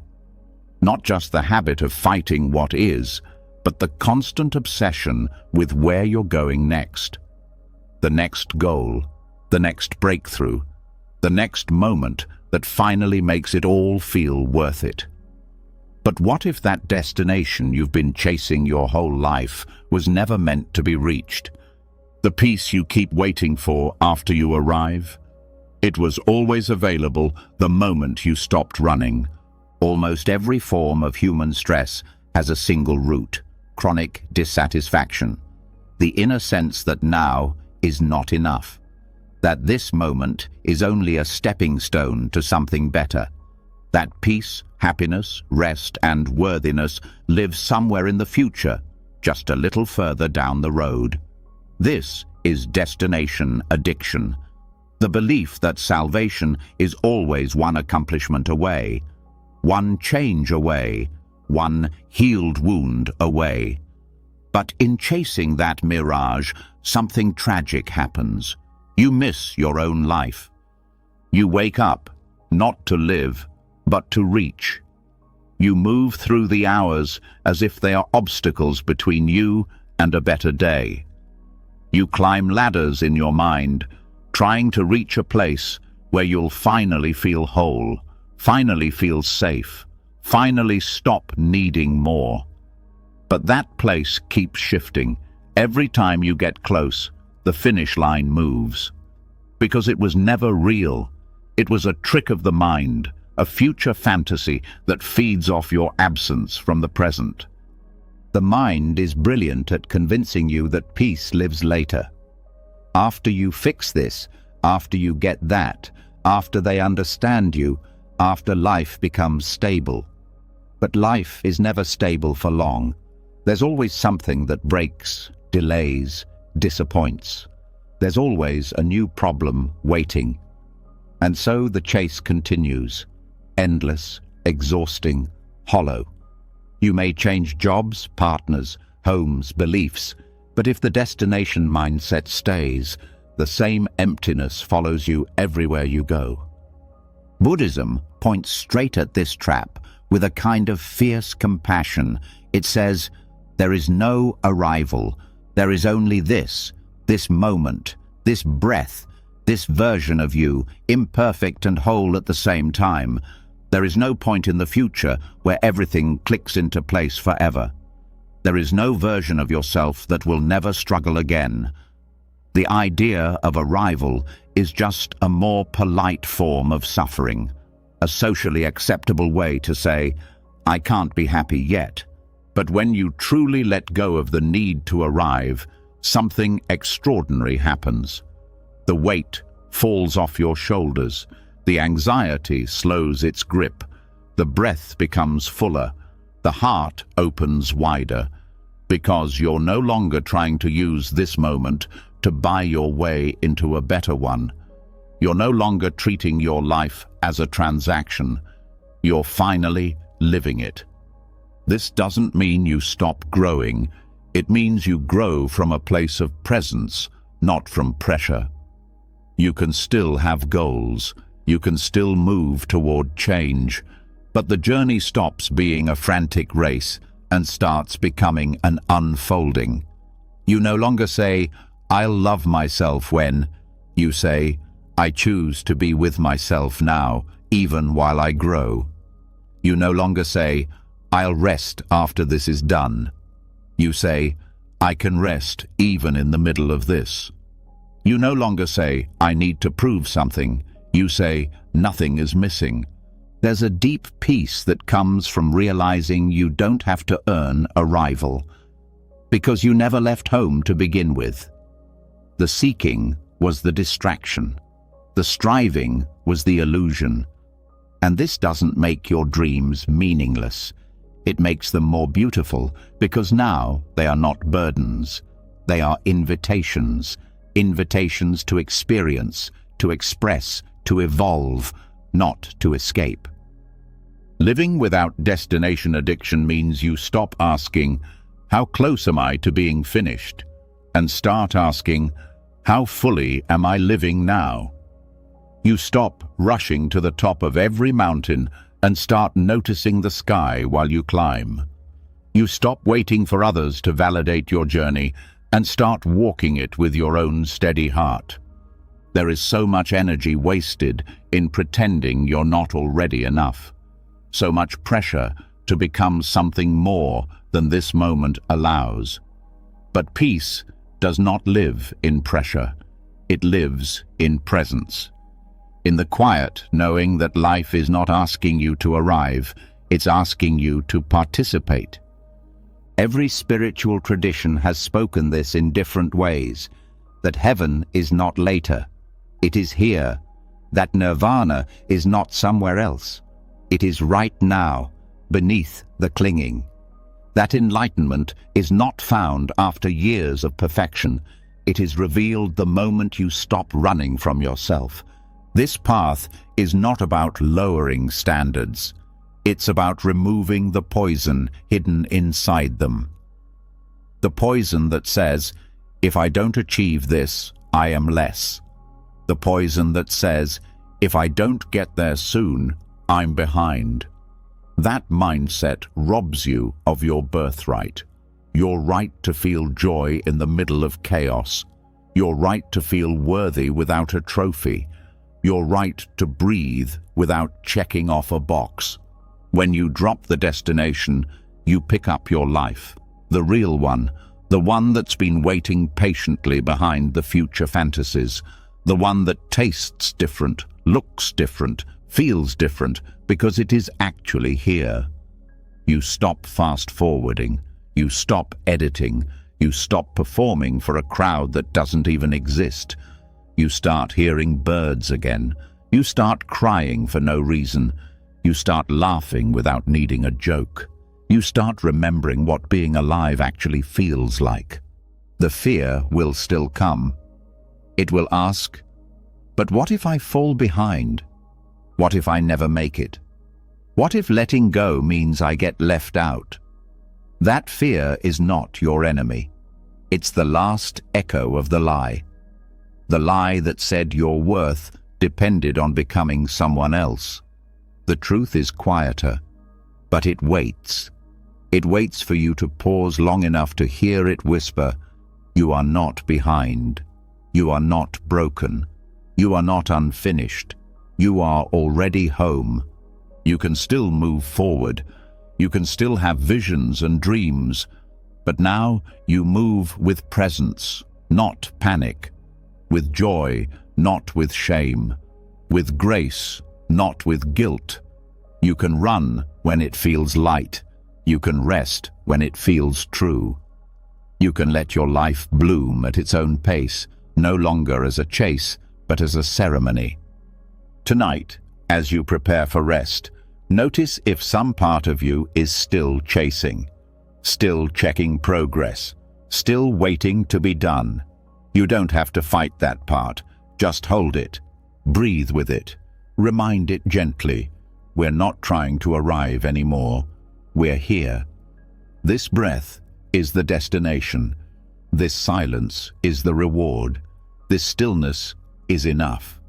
And the more you practice this, the more you realize you were never meant to carry the burden of becoming someone else. You were meant to become fully yourself, not later, but now, not perfectly, but presently. And that presence is the peace you were searching for all along. When you finally stop chasing the illusion of arriving, you begin to breathe in a way you haven't breathed in years. There's a quietness underneath everything, like still water beneath a fast-moving stream. But as that peace opens, something else becomes clearer too. Your emotions still rise like waves, sometimes crashing.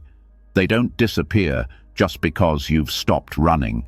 That's when another layer of wisdom becomes essential, not controlling how you feel, but learning how to hold it all with a steady presence. Tonight, you'll learn how to do that without drowning. You were never meant to be ruled by the storm inside you. It only ever asked you to witness it, not become it. There is a deep kind of suffering that comes not from what we feel, but from the war we wage against those feelings. A storm rises in the mind, a sadness, a fear, a wave of irritation, and instantly we react. We try to fix it, analyze it, suppress it, or numb it. We brace ourselves, resist, fight. But the more we fight, the stronger the storm seems to get. The more we try to make it stop, the more it consumes us. We forget that emotions are not permanent structures. They are not solid walls. They are weather, and weather always changes. This is one of the most liberating insights in Buddhist practice. Emotions are not who you are. They are passing events, temporary states, clouds in the sky, waves on the sea. They come, they go. None of them are permanent, and none of them define you. You can feel rage without being a raging person. You can experience grief without becoming broken. You can sit with anxiety without being destroyed by it. But to do that, you must stop clinging to what feels good and stop fearing what feels heavy. You must stop identifying with what is passing and start anchoring into what remains. What remains is the awareness behind the weather, the stillness behind the storm. It doesn't need to fix or fight or force anything. It just sees. It just allows. This kind of seeing is not passive. It is powerful, because it interrupts the cycle of reactivity. It creates space between the rise of emotion and the reflex to act from it. That space is everything. It's where peace lives. You don't need to change your emotions. You only need to see them clearly, to feel them without attaching to them, to let them move through you like wind through trees. The tree does not resist the wind. It bends, it stays rooted, and when the wind passes, the tree is still there. You too can learn to stay rooted, even in the hardest feelings. It starts with naming what's here, not in judgment, but in recognition. Not, I am angry, but anger is here. Not, I am anxious, but anxiety is passing through. This subtle shift changes everything. It reminds you that emotions are visitors, not residents, that they do not own you, that you are the space in which they appear, not the emotion itself. When sadness comes, instead of drowning in it or running from it, sit beside it. Listen to it. Ask what it needs. Hold it like you would hold a frightened child. Not to make it disappear, but to let it know it's not alone. When fear rises, instead of armoring up, soften. Breathe slower. Watch the sensations it brings. Notice how your body reacts. Observe without story. Watch it shift. When joy comes, instead of gripping it out of fear, it will leave. Let it flow naturally. Appreciate it without needing it to stay. When it goes, bow to it. Gratitude without possession. The storms of emotion only become suffering when we try to make them stay or force them to go. When we chase pleasure or panic at pain.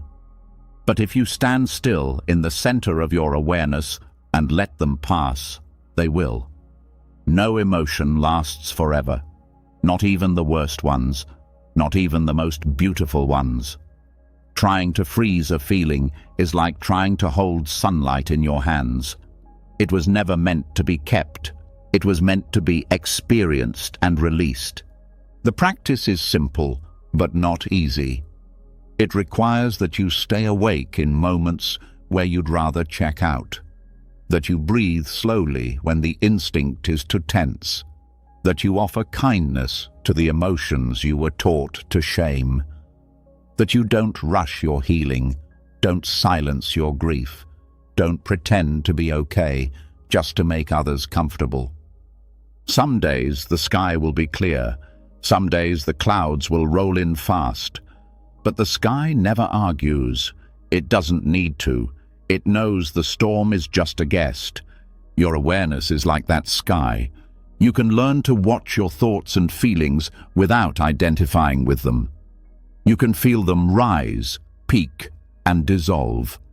Even the strongest emotions have a natural lifespan. If you don't feed them with more thought, if you don't loop them into a drama, they soften, they pass, they leave behind clarity, they leave behind a kind of quiet resilience. There will be moments where the emotion feels too big, where presence feels impossible. That's okay. Even awareness comes in waves. The practice is not perfection, it's return.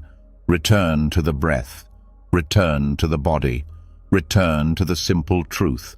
This feeling will pass, this moment will pass. And I do not have to turn it into a story about who I am. You are not your sadness, you are not your fear, you are not your frustration, you are not your loneliness. You are the space that holds all these things. You are the witness, not the weather. And over time, this truth becomes your anchor. You stop fearing your feelings. You stop needing to control every inner shift. You stop panicking when discomfort arises, because you know, deep in your bones, that nothing stays. Everything is always moving. The stillness you seek is not the absence of feeling. It is the ability to feel without clinging, to let life move through you without making it mean something about your worth. Some emotions return often. They knock on your door like old visitors. Instead of rejecting them or welcoming them blindly, just greet them with awareness. Learn from them. Let them speak. Then let them go. Not every emotion is a message. Not every sensation needs an explanation. Some just need space. some just need time. Tonight, as you lie in the dark, pay attention to the emotions still moving through you. Don't label them as wrong or weak. Don't try to solve them. Just notice. Let them be what they are. Let them move as they must. Let them pass. They always do. The more you practice this, the stronger you become, not hard and unbreakable, but soft and unshakable. Not immune to storms, but skilled at sailing through them. This is the freedom that comes from weathering the mind. Not mastering every emotion, but learning to stop fearing them. Not making yourself perfect, but allowing yourself to feel without losing yourself. Peace does not mean silence. It means spaciousness. The inner room where all emotions can come and go without you needing to lock the door. You are not the storm. You are the sky, and the sky is always free. Once you understand that your emotions are just weather passing through, not the definition of who you are, a gentler way of living begins to reveal itself. You no longer need to resist every wave or fear every cloud. But something even softer waits on the other side of that awareness. Not control, not mastery, just appreciation. A quiet, grounded thankfulness that rises not from perfect conditions, but from simply noticing what was always there. The doorway to peace opens wider when you stop waiting for something extraordinary and start seeing the ordinary as extraordinary. That's where we go next. You don't need more to feel whole. You just need to see more clearly what you already have. There is a kind of blindness that doesn't come from the eyes, but from the mind. A blindness that walks past 1,000 quiet miracles every day without seeing a single one. It's the blindness of forgetting to notice. Forgetting to notice the warmth of sunlight through the window. Forgetting to notice the sound of someone's laughter echoing down the hall. Forgetting to notice the feeling of your own breath rising and falling faithfully again and again. This forgetting doesn't happen because we're ungrateful. It happens because we've been taught to look for joy in loud places, in achievement, in arrival, in the spectacular. And while we're waiting for something big enough to impress us, we miss the tiny, generous details that are already carrying us through. Gratitude, especially in the Buddhist sense, is not a performance. It's not a list you write to check off good behavior. It's not a mood you force when everything feels wrong. It's a way of seeing, a shift from scanning for problems to noticing blessings, a turning of attention, not to escape pain, but to recognize wholeness within imperfection. Gratitude does not say everything is perfect. It says not everything has to be perfect to be good. And this shift alone can begin to dissolve the background hum of anxiety that so many people carry without realizing. Worry thrives in the mind that always sees what's missing. That mind is trained to find fault, to fix, to expect. It scans the day looking for what didn't happen, what could go wrong, what isn't working. But the moment you train that same mind to look differently, to look for what's present instead of what's absent, to look for what's working instead of what's broken, to look for what's beautiful instead of what's urgent, something quiet begins to unfold. It doesn't erase your fears, it makes them less loud, because now they are not the only voice in the room. This shift can begin with the smallest things: a warm cup of water, the feeling of your feet against the floor, the fact that you are able to take a deep breath without pain, the light filtering in through the corner of the window, the softness of a pillow that holds your head.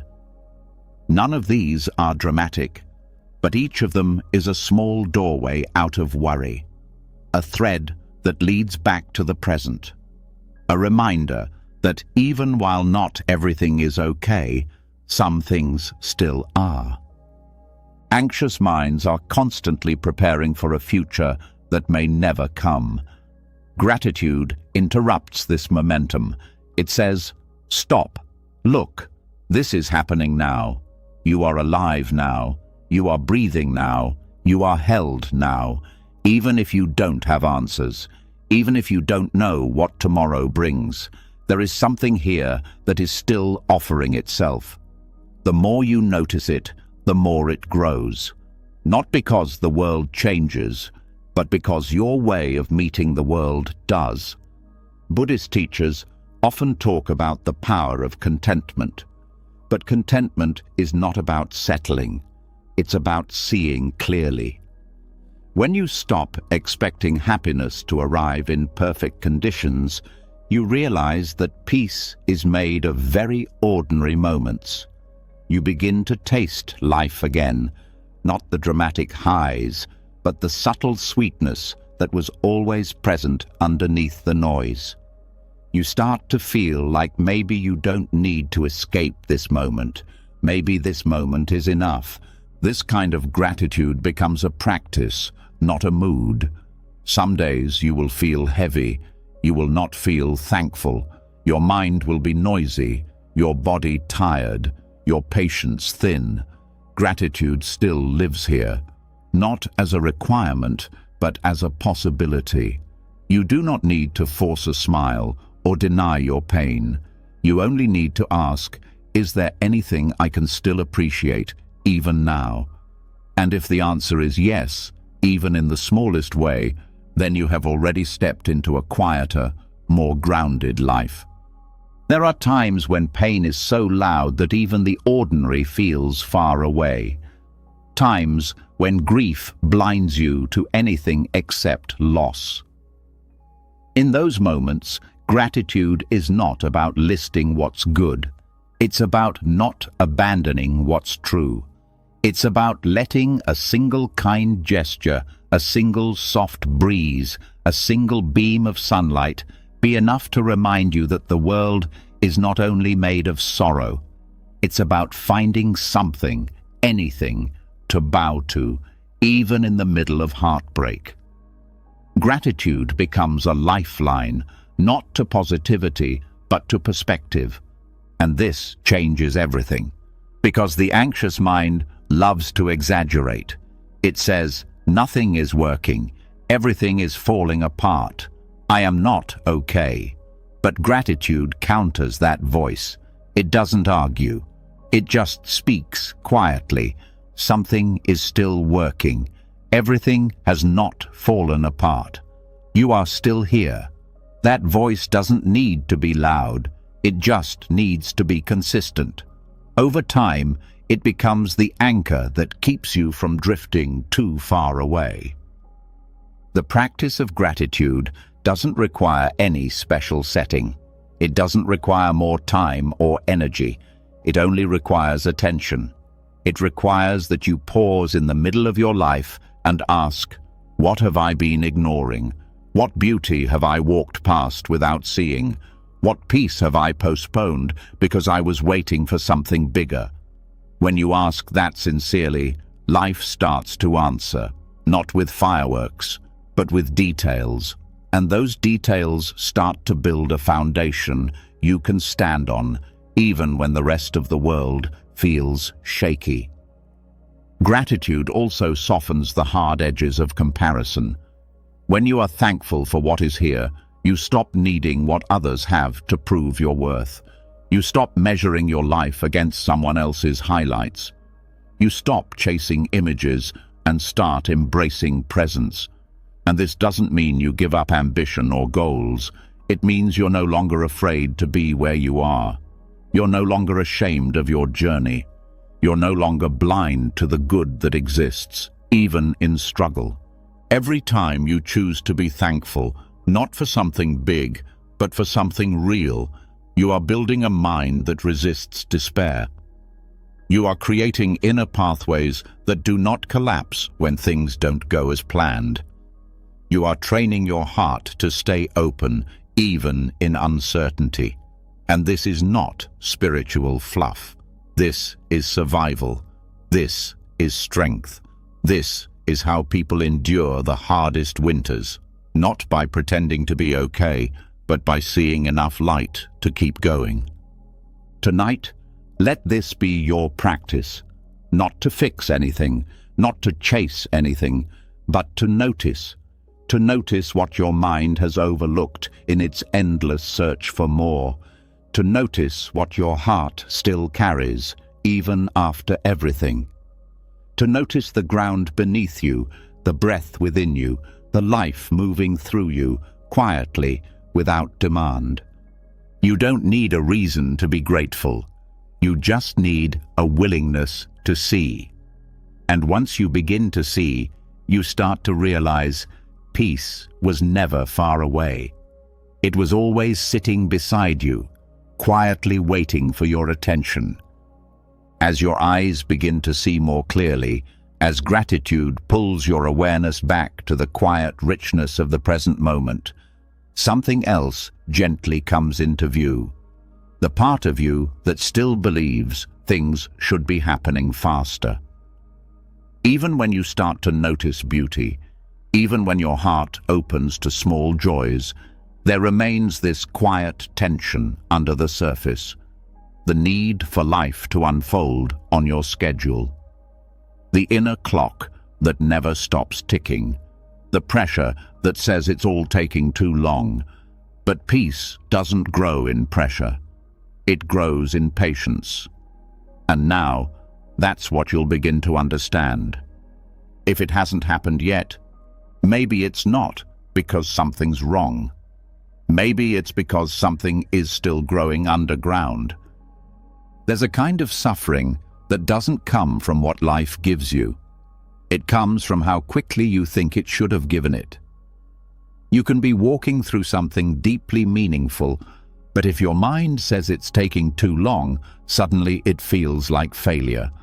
If your healing isn't fast enough, if your plans don't come together on time, if your progress doesn't show when you expect it to, pressure builds. And that pressure can crush everything that once felt sacred. The journey becomes a burden. The effort becomes shame. The present moment becomes unbearable, not because it's truly bad, but because it hasn't become what your mind promised it would be. The human mind has always struggled with timing.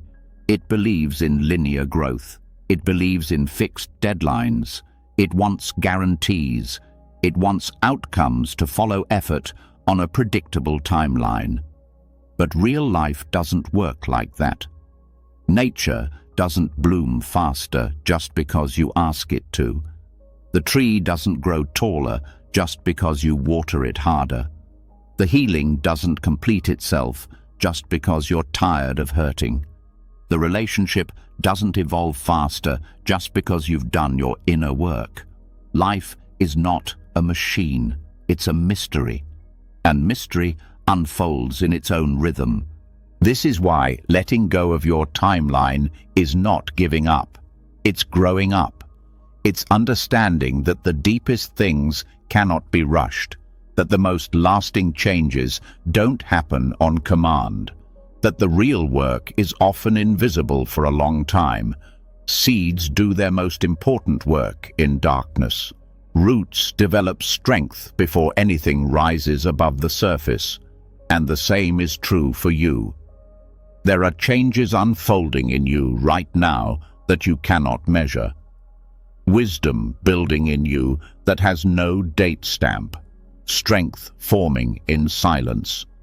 But if you're too attached to seeing results, you might miss it. You might quit too early. You might throw away something beautiful just because it didn't grow fast enough. You might rush into things that aren't ready or abandon things that were about to bloom.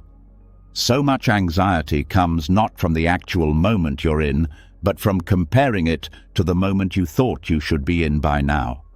And this is why the courage to let things unfold is not weakness. It's a deep spiritual strength.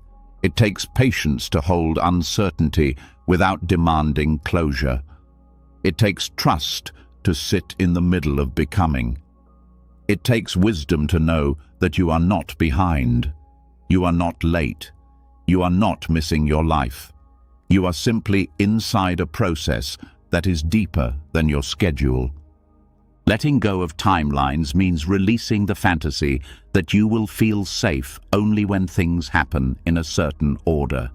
It means opening your heart to the idea that maybe what's happening now is not a delay, but a preparation. Not a punishment, but a pruning. Not a failure, but a foundation. The story is still unfolding. The middle is not the end. You just haven't seen the whole picture yet. This kind of letting go doesn't mean you stop caring. It means you stop clenching. It means you show up with presence, without choking every moment with expectation. It means you allow life to surprise you, to teach you, to move in ways your mind never planned for. It means you begin to understand that the things worth having often arrive quietly, slowly, differently than you thought they would. You start to see that control is not safety, it's stress. That pressure is not productivity, it's poison. That your inner peace does not have to wait for a certain outcome. It can begin the moment you stop demanding that this moment becomes something else. When you live this way, you start breathing again. You stop rushing every conversation. You stop measuring your progress by other people's timelines. You stop scanning every day for proof that you're getting closer to something. You just live, fully, kindly, honestly. You let each experience be what it is, instead of what you wanted it to be. And that shift is where freedom begins. You no longer waste your energy trying to make the wind blow faster. You turn your attention to how you're standing in it. You stop trying to speed up the waves and start learning how to move with them. You stop blaming life for not unfolding on your terms and start participating in the unfolding that's actually here. And this doesn't mean passivity. It means alignment. It means working with life, not against it. It means honoring your effort, but also honoring the seasons. It means trusting your direction, but also surrendering the pace. The same rain that feeds the roots takes time to reach the fruit. If you try to harvest too early, you miss the fullness. If you wait with presence, what grows will be worth the wait. This is not just about goals or success, it's about everything. Healing takes time. Relationships evolve slowly. Forgiveness unfolds in layers. Self-trust deepens with practice. Confidence grows quietly beneath many small steps. Nothing lasting is built in one day, but the moment you stop rushing the journey itself becomes a gift. You are no longer waiting to arrive, you are living every step. And the surprising part is, once you let go of needing things to happen quickly, they often unfold more smoothly. Not because life gives in to your demands, but because you are no longer resisting it. You are no longer tightening around the process, you are flowing with it.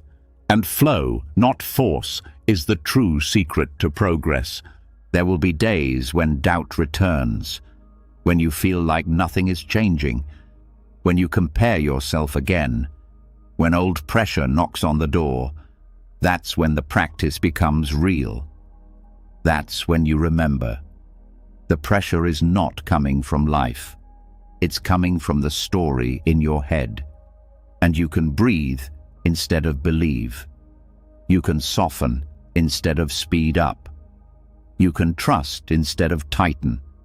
Tonight, let that be your prayer. Not to get there faster, but to stop running away from where you are, not to skip ahead, but to be right here with honesty and presence. Let this moment be enough to rest in. Let this season of your life be worthy of your full attention, even if it doesn't look like what you thought it would. Let go of the timer in your mind. Let go of the voice that says it's all taking too long. Let go of the lie that says your worth is waiting for you in the future. You are not late. You are not lost. You are exactly where the next lesson is waiting. As you begin to let go of the rigid timelines that created so much pressure, something unexpected begins to loosen in you. You start to make more room for life to unfold, more room for uncertainty, and eventually, more room for others. But there's still one more place where tension hides, not in how you treat yourself, but in how much you try to manage everyone else. Even if your hands have released control over your own outcomes, your mind may still be gripping tightly to the choices, actions, and emotions of others. And tonight, we begin the work of releasing that too. Not everything that's painful is yours to fix. Some peace comes not from doing more, but from finally stepping back. There's a hidden kind of suffering that grows quietly in the background of relationships. It doesn't scream. It doesn't always even feel like pain. It feels like concern, like responsibility, like care. But underneath that concern, there is a trap, a subtle belief that other people need to change in order for you to feel okay, that they should act differently, speak differently, decide differently, heal faster, communicate better, choose what's right, apologize, grow, understand, do the thing you keep wishing they would do, and when they don't, you suffer. You suffer because deep down you are still living with a kind of interference that wears the mask of love. You are stepping into other people's lives with your expectations, your frustrations, your urgency. You are carrying pain that doesn't belong to you and calling it compassion. You are trying to shape someone else's path, thinking it will lead both of you to peace. But it never does, because peace doesn't live in control, it lives in trust. The truth is, the more you try to manage others, the more entangled you become in cycles of anxiety and disappointment. You check their mood to decide your own. You wait for their validation to feel secure. You replay their words, analyze their choices, question their motives. You try to predict their next step, hoping it will line up with your hope. But this effort doesn't bring closeness. It brings tension. It doesn't create connection. It creates resentment. It doesn't set anyone free. It traps both of you in roles that neither of you truly want. Non-interference is not cold. It's not passive. It's not detachment in the empty sense. It's love without clinging. It's care without control. It's the quiet strength of trusting that everyone has their own karma to walk, their own timing to honor, their own unfolding to live through. You don't need to control the people you love in order to love them well. In fact, trying to control them is the one thing that blocks the love from flowing freely. You can still set boundaries. You can still speak truth. You can still say no when something crosses your values. But you no longer try to micromanage the emotions and evolution of another person. You don't carry their responsibility like it's your job. You don't carry their pain like it's your punishment. You let them be where they are without demanding that they arrive somewhere else to make you feel safe. This shift begins in the mind, not in the behavior. It starts with softening the stories that say things like, "They shouldn't be like this," or "If they really cared, they'd do this differently." Those thoughts seem reasonable, but they're weapons in disguise. They keep you tangled in judgment. They place your peace in someone else's hands, and they will always, eventually, leave you feeling powerless. Non-interference doesn't mean you stop caring. It means you stop controlling. It means you give others the dignity of their own path. It means you start listening more and pushing less. It means you stop walking around with an emotional checklist, measuring other people's love by how well they meet your preferences. You start to see them more clearly, not as who you wish they were, but as who they actually are. And this clarity brings freedom, because now your happiness is no longer chained to their improvement. You can let others struggle without it destroying you. You can let others disagree without it meaning you are unloved. You can let others be inconsistent, imperfect, human, and you can still be whole. This doesn't mean you let people hurt you. It doesn't mean you stay where you're not respected. But it does mean you stop trying to fix what isn't yours. You stop wasting your energy on rearranging someone else's growth. You learn how to step back, not in anger, but in peace. You realize that sometimes the most loving thing you can do is to allow space. Space for others to learn their own lessons. Space for you to stop performing emotional labor for everyone around you. Space for truth to rise naturally instead of being forced. One of the greatest causes of burnout is emotional overfunctioning, doing the work that someone else is supposed to do, trying to be responsible for how they feel, how they act, how they respond. But when you live like this, you are not being compassionate. You are being consumed. You are not being helpful. You are being drained. And the resentment that grows in this space slowly poisons both you and the relationship. Letting go is not an act of rejection. It is an act of respect. Respect for your own energy. Respect for their path. Respect for the mystery of growth, which unfolds in ways you cannot plan or predict. When you stop interfering, you begin to feel a kind of inner space you forgot existed. The space to breathe, to rest, to love without effort, to be near people without managing them, to witness pain without becoming responsible for its resolution. You begin to understand that everyone is walking through their own causes and conditions. Just as you needed time to see what you couldn't see before, so do they. Just as you resisted the truth until you were ready to face it, so will they. You stop trying to rush their transformation. You stop trying to become their savior. You remember that sometimes the most healing thing you can offer is your calm presence, not your urgent advice. And in that presence, something amazing begins to happen.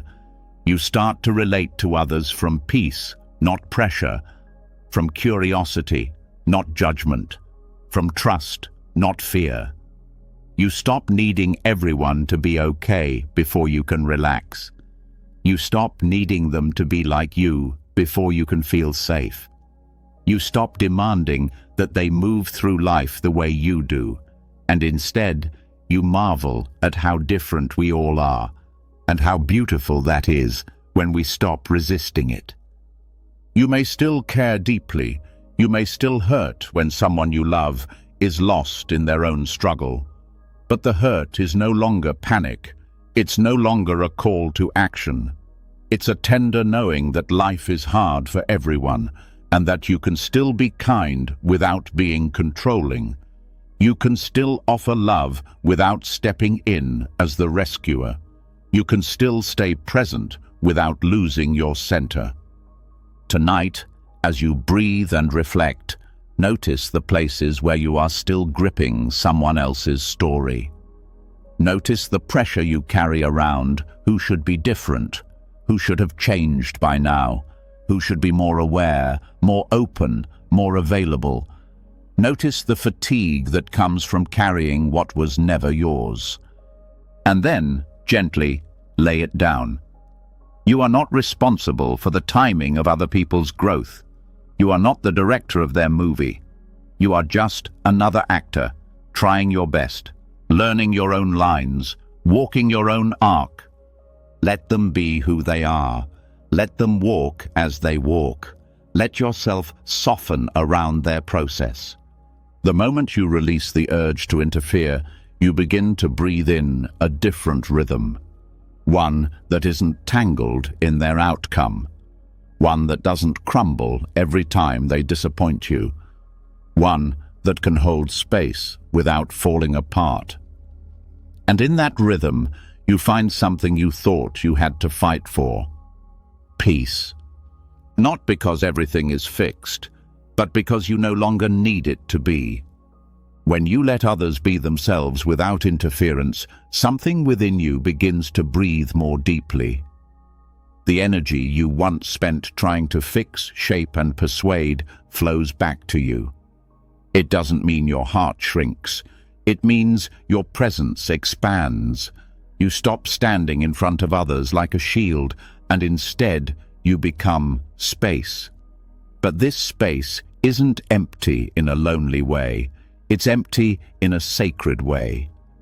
And this is where the next shift begins. The ego starts to loosen, the noise begins to thin, and you start to notice how life moves through you most clearly when you're not trying to be anything at all. When you stop trying to be the source of wisdom, wisdom starts moving through you. There is a kind of silence that holds more power than 1,000 words, a kind of emptiness that is not absence, but openness. This is not the emptiness of loss, it is the emptiness of readiness, the state in which nothing clings, and because nothing clings, everything flows. This is the nature of becoming a hollow bamboo, an image often used in spiritual traditions to describe the person who has released the grip of ego so fully that they become a vessel for something greater than their own preferences. The bamboo does not produce music on its own. It is not impressive for its color or its design. What makes it sing is its hollowness. The space inside is what allows breath to become melody. And in the same way, what makes a human being a channel for wisdom, peace, and clarity is not how much they know or how loudly they speak. It is how little they resist the flow of life through them, how empty they are of fixed identity, how hollow they are of self-importance, how free they are from needing to be impressive. We are trained to fill ourselves with opinions, roles, beliefs, defenses, and identities. We are told that a strong person is full of certainty, full of plans, full of goals, full of answers. But when you are too full, there is no room for truth to land. There is no space for intuition to speak. There is no passage for grace to move through. You become dense, rigid, unmoving. Wisdom doesn't rise in a crowded mind. It rises in the clearings, the moments when you are not trying to be someone, when you are not arguing with the world, when you are simply still and open. This openness is not passive. It is alive. It is alert. It is the silence before action, the breath before speech. It listens more than it explains. It receives more than it demands. And in this stillness, clarity begins to move, not as something you invent, but as something that passes through you like wind through reeds. To become like hollow bamboo is to stop interrupting the music, to stop controlling every note, to stop inserting your own fear into every silence. You let go of the need to dominate the conversation. You let go of the impulse to prove your worth. You let go of the reflex to insert yourself where life is asking you to step back. You do not vanish. You become more real, because without the weight of trying to be right, you can be truthful. Without the heaviness of trying to be wise, you can be sincere. Without the armor of trying to be seen, you become transparent enough for life itself to shine through. People begin to feel calm around you, not because you give them answers, but because you are not adding to their noise. You are holding space. You are not demanding attention. You are becoming still enough for them to hear their own clarity rise. This kind of inner emptiness doesn't mean apathy. It means availability. It means you are not trapped in rehearsed responses. You are not attached to being the teacher. You are not addicted to the role of fixer, hero, or expert. You can walk into a moment without needing it to confirm your identity, and that freedom allows you to respond, not from ego, but from presence. Every great teaching flows from this space. Every act of compassion arises from this openness. You can only give what you're not clinging to. You can only serve when you're not proving anything. You can only love when you're not protecting an image. The more you empty, the more you become a vessel. And the more you become a vessel, the less friction there is between you and the world. Friction comes from ego, when the mind says, "This moment should serve me." Peace comes from emptiness, when the heart says, "Let me serve this moment." And service does not mean sacrifice. It means availability. It means showing up without agenda. It means letting life move through you without always asking what's in it for you. This is not easy. The ego doesn't want to be hollow. It wants to be heard. It wants to be praised. It wants to be right. It wants to be in charge. And so it resists silence. It fills every moment with interpretation, every pause with fear, every interaction with judgment. But the more you sit with this, the more you notice the weight of ego. You start to feel how loud it is, how busy it is, how exhausting it is to carry the need to be someone important all the time. And eventually, something softens. You don't need to fight the ego. You don't need to shame it. You just stop believing it so much. You stop letting it run the show. You stop handing it the microphone. You let the noise pass through, and you don't attach. You create more silence inside you, not a blank emptiness, but a sacred spaciousness, a room in which wisdom can enter without bumping into furniture. From this space, decisions become simpler. Not because everything is easy, but because you're no longer complicating life with your identity. You can say yes or no without guilt. You can speak truth without performance. You can hold joy without needing to post about it. You can move through your life without narrating it constantly. The self you thought you had to protect begins to dissolve, and in its place, a deeper presence emerges. One that does not push, does not pull, does not cling. This is what it means to be hollow, not useless, not passive, but open. You don't need to be full of clever answers. You need to be clear enough to let wisdom rise when it's needed. You don't need to carry every situation. You need to be light enough for others to stand near without being crushed. You don't need to be anyone's guru. You just need to be still enough to hear what life is saying right now. And when you live like this, something shifts in your relationships. People feel less judged. They feel seen, not by someone who is superior, but by someone who is empty of comparison. Conversations lose their sharp edges. Conflicts become gentler. You are no longer trying to control outcomes or defend your image. You are simply present, and in that presence, others soften too. The space you hold becomes medicine, not because of what you say, but because of what you're not doing. You're not inserting your fear into their story. You're not projecting your past onto their future. You're not stealing the silence with your conclusions. You're just being here, fully here, without noise. Tonight, let yourself become that kind of space. Let yourself feel the relief of not having to know everything. Let yourself drop the heavy shield of always being wise, always being impressive, always being right. Let yourself breathe into the hollowness, the soft, open space where life flows freely.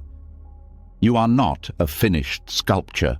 You are an open channel. You are not a final answer. You are a living question. You are not the music. You are the flute. And the less you try to control the song, the more beautifully it plays through you. Let the wind pass through. Let the silence speak. Let life move through your open hands. As the ego loosens and you stop forcing yourself to be wise, you begin to sense how much lighter life becomes when you no longer try to be the source of everything. Instead of building an identity from effort, you become a space that life moves through naturally. But even within that peace, something else waits quietly to be healed. The chronic hunger for more. The pressure to upgrade, to accumulate, to perfect. And tonight, you'll begin the slow, radical practice of releasing that pressure and learning to stand still inside the beauty of enough. Always needing more is the fastest way to miss the life you already have. There is a deep restlessness in the modern world, and it doesn't come from failure. It comes from the belief that whatever you have right now, who you are, what you've done, what you're feeling, is not enough. There's this quiet voice in the background that says more will finally be the answer. A little more money, a little more recognition, a little more certainty, a little more love. It all sounds reasonable, but the truth is, no amount of more will ever feel like enough if you don't learn to see the value in what is already here. That's the trap, thinking that fulfillment is just one step ahead. One achievement, one relationship, one self-improvement project away. And so you keep moving, chasing, accumulating, adjusting, never quite settling into the moment because you're waiting for the next one to finally feel whole. It's exhausting, not because you're broken, but because you were never designed to live in constant pursuit. You were meant to stop sometimes, to rest, to breathe, to look around at your life and say, "This is enough." But that sentence is hard to say when you've been trained to think it's lazy, or dangerous, or complacent. The world glorifies the hustle. It makes discontent seem virtuous. If you're not chasing something, you're falling behind. If you're not improving, you're decaying. So you begin to attach your worth to your pace, your peace to your progress, and it becomes harder and harder to sit still, to appreciate the quiet victories, to be with your life without comparing it to someone else's highlight reel. Contentment is not a weakness. It is one of the most powerful states a human being can access because it doesn't numb you, it wakes you up. It doesn't make you passive, it grounds you in presence. It allows you to stop measuring your life like a scorecard and start living it from the inside out. It doesn't mean you stop growing. It means you stop running away from yourself while you grow. It doesn't mean you settle for scraps. It means you finally stop starving in the middle of a feast. The hunger for more will always whisper. That voice doesn't disappear overnight, but the more you practice contentment, the less convincing it becomes. You begin to notice how that voice promises happiness and delivers emptiness. You begin to see how the next thing never quite satisfies the way it said it would. You begin to feel the weight of constantly seeking, constantly adjusting, constantly needing your life to be different in order to feel at peace. And then you start to do something revolutionary. You start to pause. You start to look around and notice the blessings that don't shout, the breath that continues without being asked, the roof that held up all night, the person who smiled at you today, the food that gave you energy, the memory that reminded you of who you are. These things don't look like success stories, but they are the roots of your peace. And once you see them, you begin to shift. The mind that only saw lack starts to see presence. The heart that only felt pressure starts to feel grace. This shift is not dramatic. It is quiet and repetitive. You will need to remind yourself again and again that it is okay to stop, that it is safe to feel enough, that your life does not have to become a performance. It can be a prayer, a soft thank you whispered to the ordinary, a deep breath given to the morning light, a gentle smile toward a version of yourself you are still learning to love. You will still grow. You will still heal. You will still learn. But the pace will feel different. There is no whip behind your back anymore. There is no deadline tied to your worth. There is just a steady unfolding. A way of living that says you can be both in progress and in peace at the same time. That you can dream and still be deeply grateful for today. That you can want things without needing them to feel whole. Contentment creates space, and in that space, your nervous system begins to settle. Your breath softens. Your sleep deepens. Your relationships become less strained. You stop needing people to act a certain way in order to feel secure. You stop needing your bank account or your body or your productivity to prove that you are okay. You start trusting that okayness can exist right now, even in imperfection, especially in imperfection. This doesn't mean you stop striving. It means you start striving from a different place. Not from lack, but from fullness. You begin to create because you're inspired, not because you're insecure. You begin to move toward goals because they light you up, not because you're trying to outrun your fear of being unworthy. You begin to contribute not from exhaustion, but from joy. Contentment gives you back your power, not the kind that dominates, the kind that liberates. You begin to feel a steady resilience that isn't based on outer success. You begin to recognize joy in places you used to overlook. You become easier to be around, not because you lower your standards, but because you stop judging everything as not enough. You begin to feel lighter, even when life is heavy, because your peace is no longer so fragile.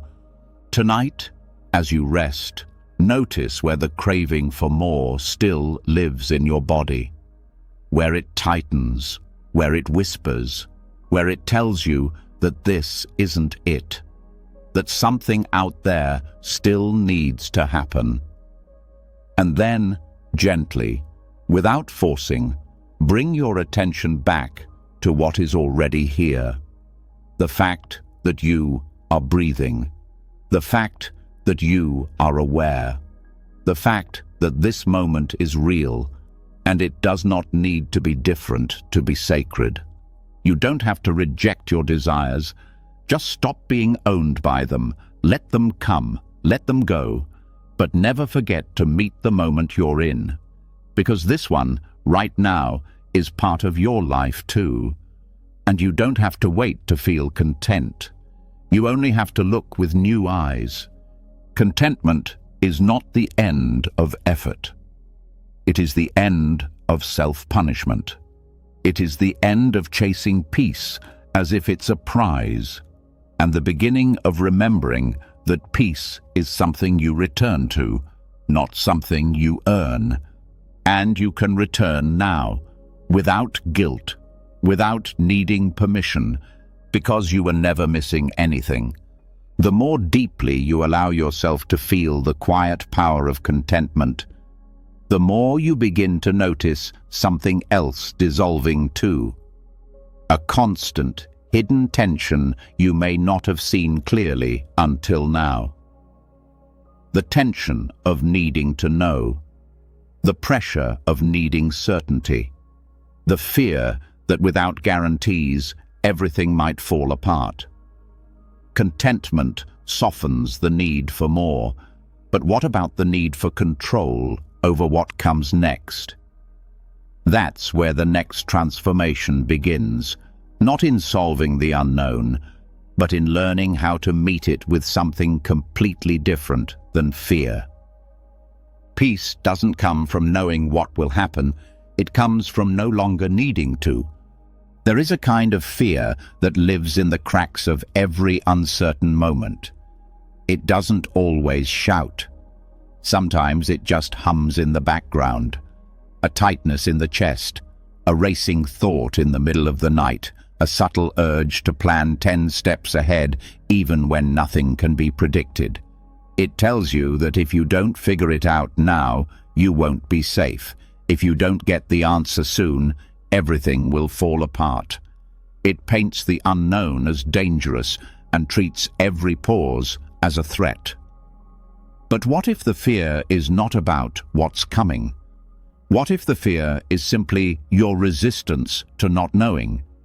The truth is, uncertainty is not the enemy. It is the nature of reality. Everything is always changing. Life is constantly moving, adjusting, shifting, unfolding in ways no one can fully predict. And yet, you've been taught to resist this. You've been trained to treat the unknown like something that must be conquered or controlled. You've been encouraged to demand certainty before you relax, to build rigid plans around outcomes that aren't guaranteed. But this way of living keeps the mind clenched, the body tense, and the heart waiting endlessly for a clarity that may never come. Learning to love uncertainty is not about giving up on structure. It's about releasing the fantasy that structure equals safety. It's about letting go of the idea that life can be locked into a script. When you open to the unknown, not as a problem to solve, but as a space to explore, something profound begins to shift. Your fear begins to turn into curiosity. Your anxiety begins to soften into presence. Your need to rush is replaced with the willingness to see. Curiosity is the antidote to fear, not because it gives you answers, but because it changes your posture toward the question. It doesn't demand a resolution. It doesn't need a guarantee.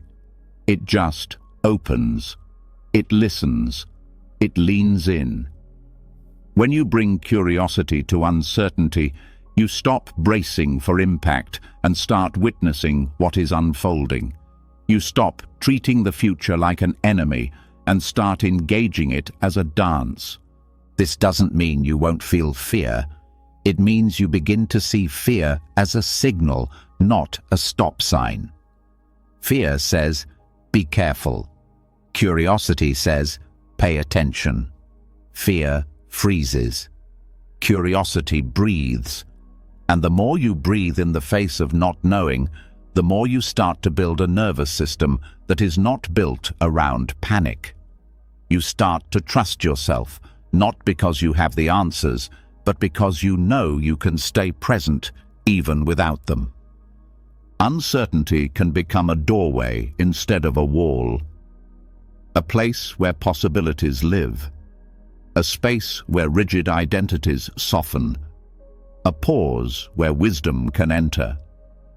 But only if you stop demanding that it look a certain way. Only if you stop seeing the unknown as something to fear and start seeing it as the one place where everything new, alive, and real must begin. The mind will still try to predict. That's its job. It will still ask, what if this happens, and what if that goes wrong? That's okay. The practice is not to shut down the mind. The practice is to sit beside it, to answer its panic with patience, to meet its questions with kindness, to hold space for the thoughts without getting swept away by their urgency. You can acknowledge the fear without giving it the keys. You can plan for the future without becoming imprisoned by it. You can want clarity without turning that desire into a demand. The unknown is not something you have to figure out all at once. It's something you get to explore one breath at a time. And that's where freedom lives. Not in the promise of certainty, but in the relationship you build with uncertainty itself. A relationship based on trust, not control. On presence, not prediction. On being with what is, even when you don't know what's coming next. Letting go of the need to know doesn't make you passive. It makes you powerful. Because now your power is rooted in flexibility, in responsiveness, in intuition. You begin to act from alignment instead of reactivity. You begin to choose with awareness instead of desperation. You begin to relate to the future with openness instead of dread. And from this openness, peace grows. Not because nothing bad will ever happen again, but because you no longer abandon yourself the moment things become unclear. You stay, you breathe, you listen. You trust the part of you that has already walked through unknown moments and found the ground beneath your feet anyway. You remember that every chapter of your life that taught you something real began with not knowing how it would end. Tonight, let yourself rest in that kind of trust. Not the kind that promises everything will go your way, but the kind that knows you will be okay even when it doesn't. Let yourself feel the difference between planning and clinging. Let yourself notice the places where your mind is still waiting for certainty before it gives you permission to relax. And then ask a new question. What if I could begin to relax now? You don't need to have the answers to be at peace. You just need to stop resisting the question. Let it sit beside you. Let it breathe with you. Let it remind you that not everything that's unclear is dangerous. Some things are just waiting to unfold, and your job is not to rush that unfolding. Your job is to meet it with attention, with breath, and with the quiet courage of someone who no longer needs every step to be lit in order to move forward. This is not recklessness. This is trust in motion. This is surrender with awareness. This is the beginning of a new way to walk through life. Eyes open, heart steady, hands not clenched around the future, but open to receive it. You can live like this. You already are. Every breath is uncertain, and yet it comes. Every heartbeat is not promised, and yet it continues. The world is built on unknowns, and yet here you are, still learning, still moving, still capable of joy. Let the unknown become your teacher, not your tormentor. Let it teach you how to stay, how to soften, how to open. Let it show you the beauty that only emerges when nothing is certain. Let it reveal the part of you that was never afraid to begin again. Because that part of you is still here, and it's ready to walk into the next moment without a map. Not because it knows what's ahead, but because it finally knows how to trust what's within. Once you begin to trust the unknown, once you stop gripping the future with white knuckles and start meeting it with curiosity, another shift begins deep inside you. You realize life was never asking you to hold everything alone. It was inviting you into something gentler, something that doesn't need to be loud, impressive, or recognized to matter. A different kind of strength starts growing, not from controlling outcomes, but from offering yourself quietly to life, piece by piece, moment by moment. And this is where the healing of silent service begins. The heart grows lighter, not when it is praised for helping, but when it helps and asks for nothing in return. There is a hidden weight that grows when life becomes about being seen, validated, and approved. Even acts of goodness can carry this burden when they are performed for applause. Even kindness can lose its sweetness when it is tangled with the need to be acknowledged. And without noticing, the mind can turn even the most beautiful intentions into a transaction. I give, and I expect something back. Attention, gratitude, reputation, belonging. When those things don't arrive, disappointment creeps in, quiet resentment builds, anxiety whispers that maybe you're invisible, maybe you don't matter, maybe you should try harder next time. But there is another way to live, a way that does not tie your heart into knots waiting for recognition, a way that heals the anxious need to prove yourself over and over.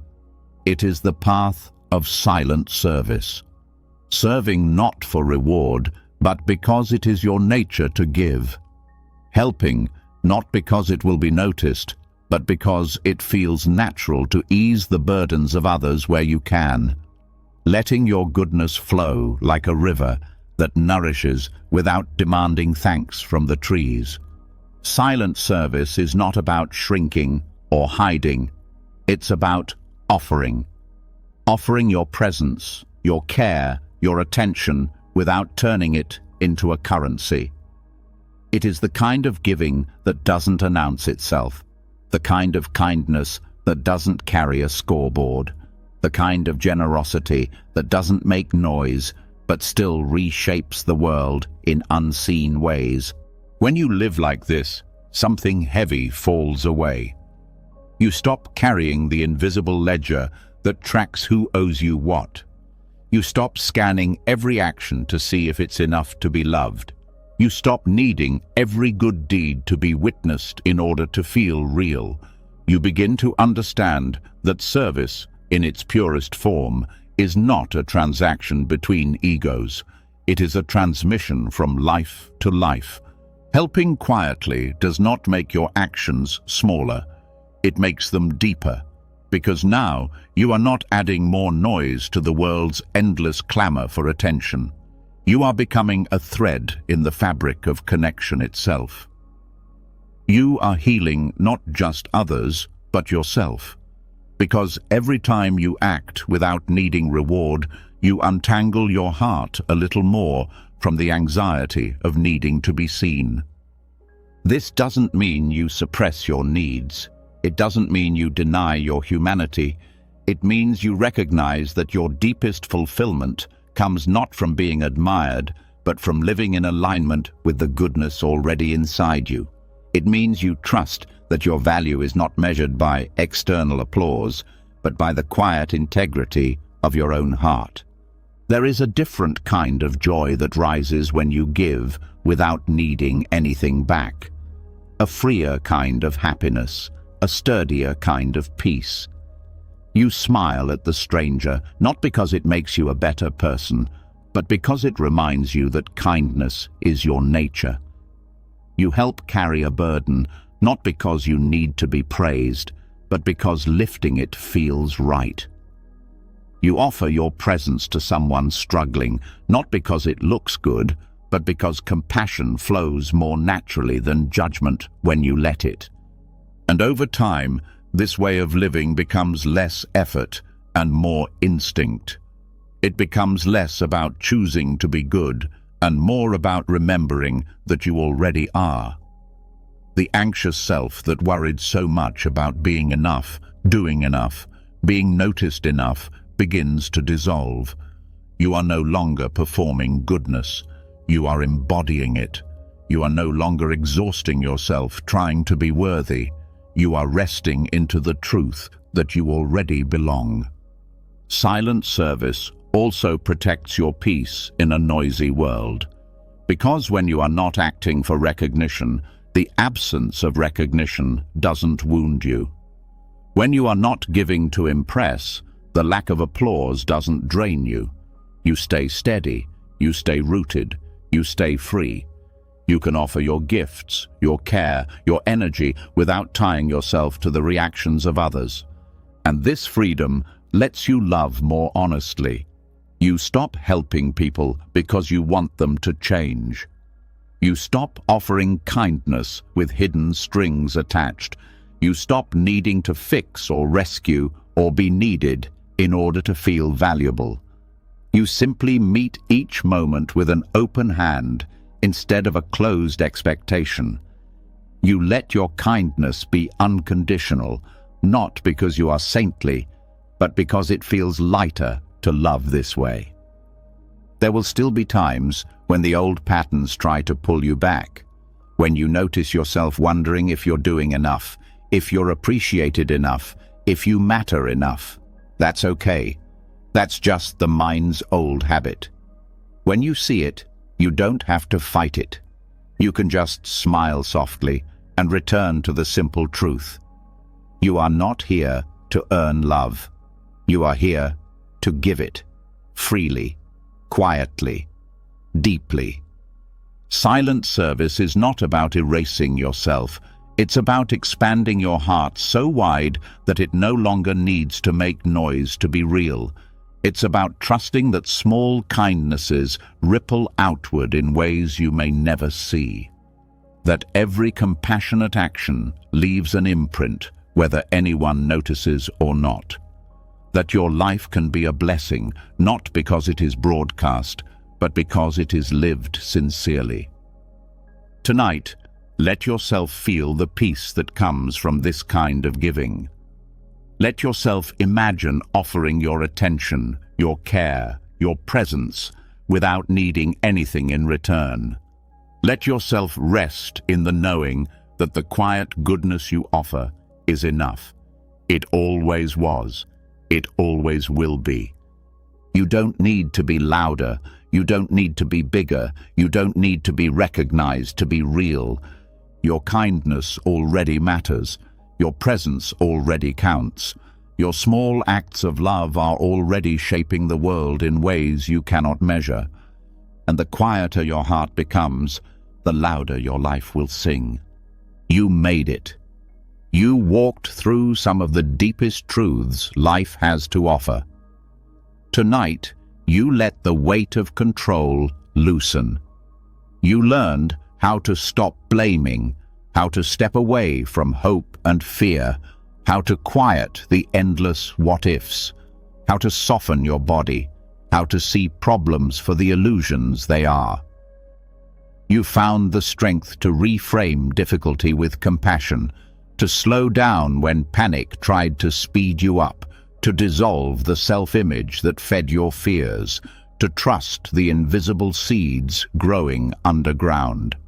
You bowed to life instead of resisting it. You let go of the need to arrive anywhere. You weathered the storms of your mind. You learned to spot the ordinary miracles hiding in plain sight. You surrendered your timelines, released the need to control others, emptied yourself like hollow bamboo, discovered the strength of being content, turned fear of uncertainty into curiosity, offered your heart through silent service, and trusted in what cannot be seen. And slowly, gently, you returned to something you never truly lost: peace. It's not some prize waiting at the end of a perfect life. It's been here, under the noise, the whole time. And now you know the way back. If this journey touched something inside you, leave a comment below and write, "I choose peace." I would love to see who felt the shift. And if you want to keep walking this path together, don't forget to subscribe and turn on the bell so you won't miss future videos full of wisdom to carry you even further. Thank you for being here, for opening your heart, and for remembering what truly matters. Until next time, rest well and live gently.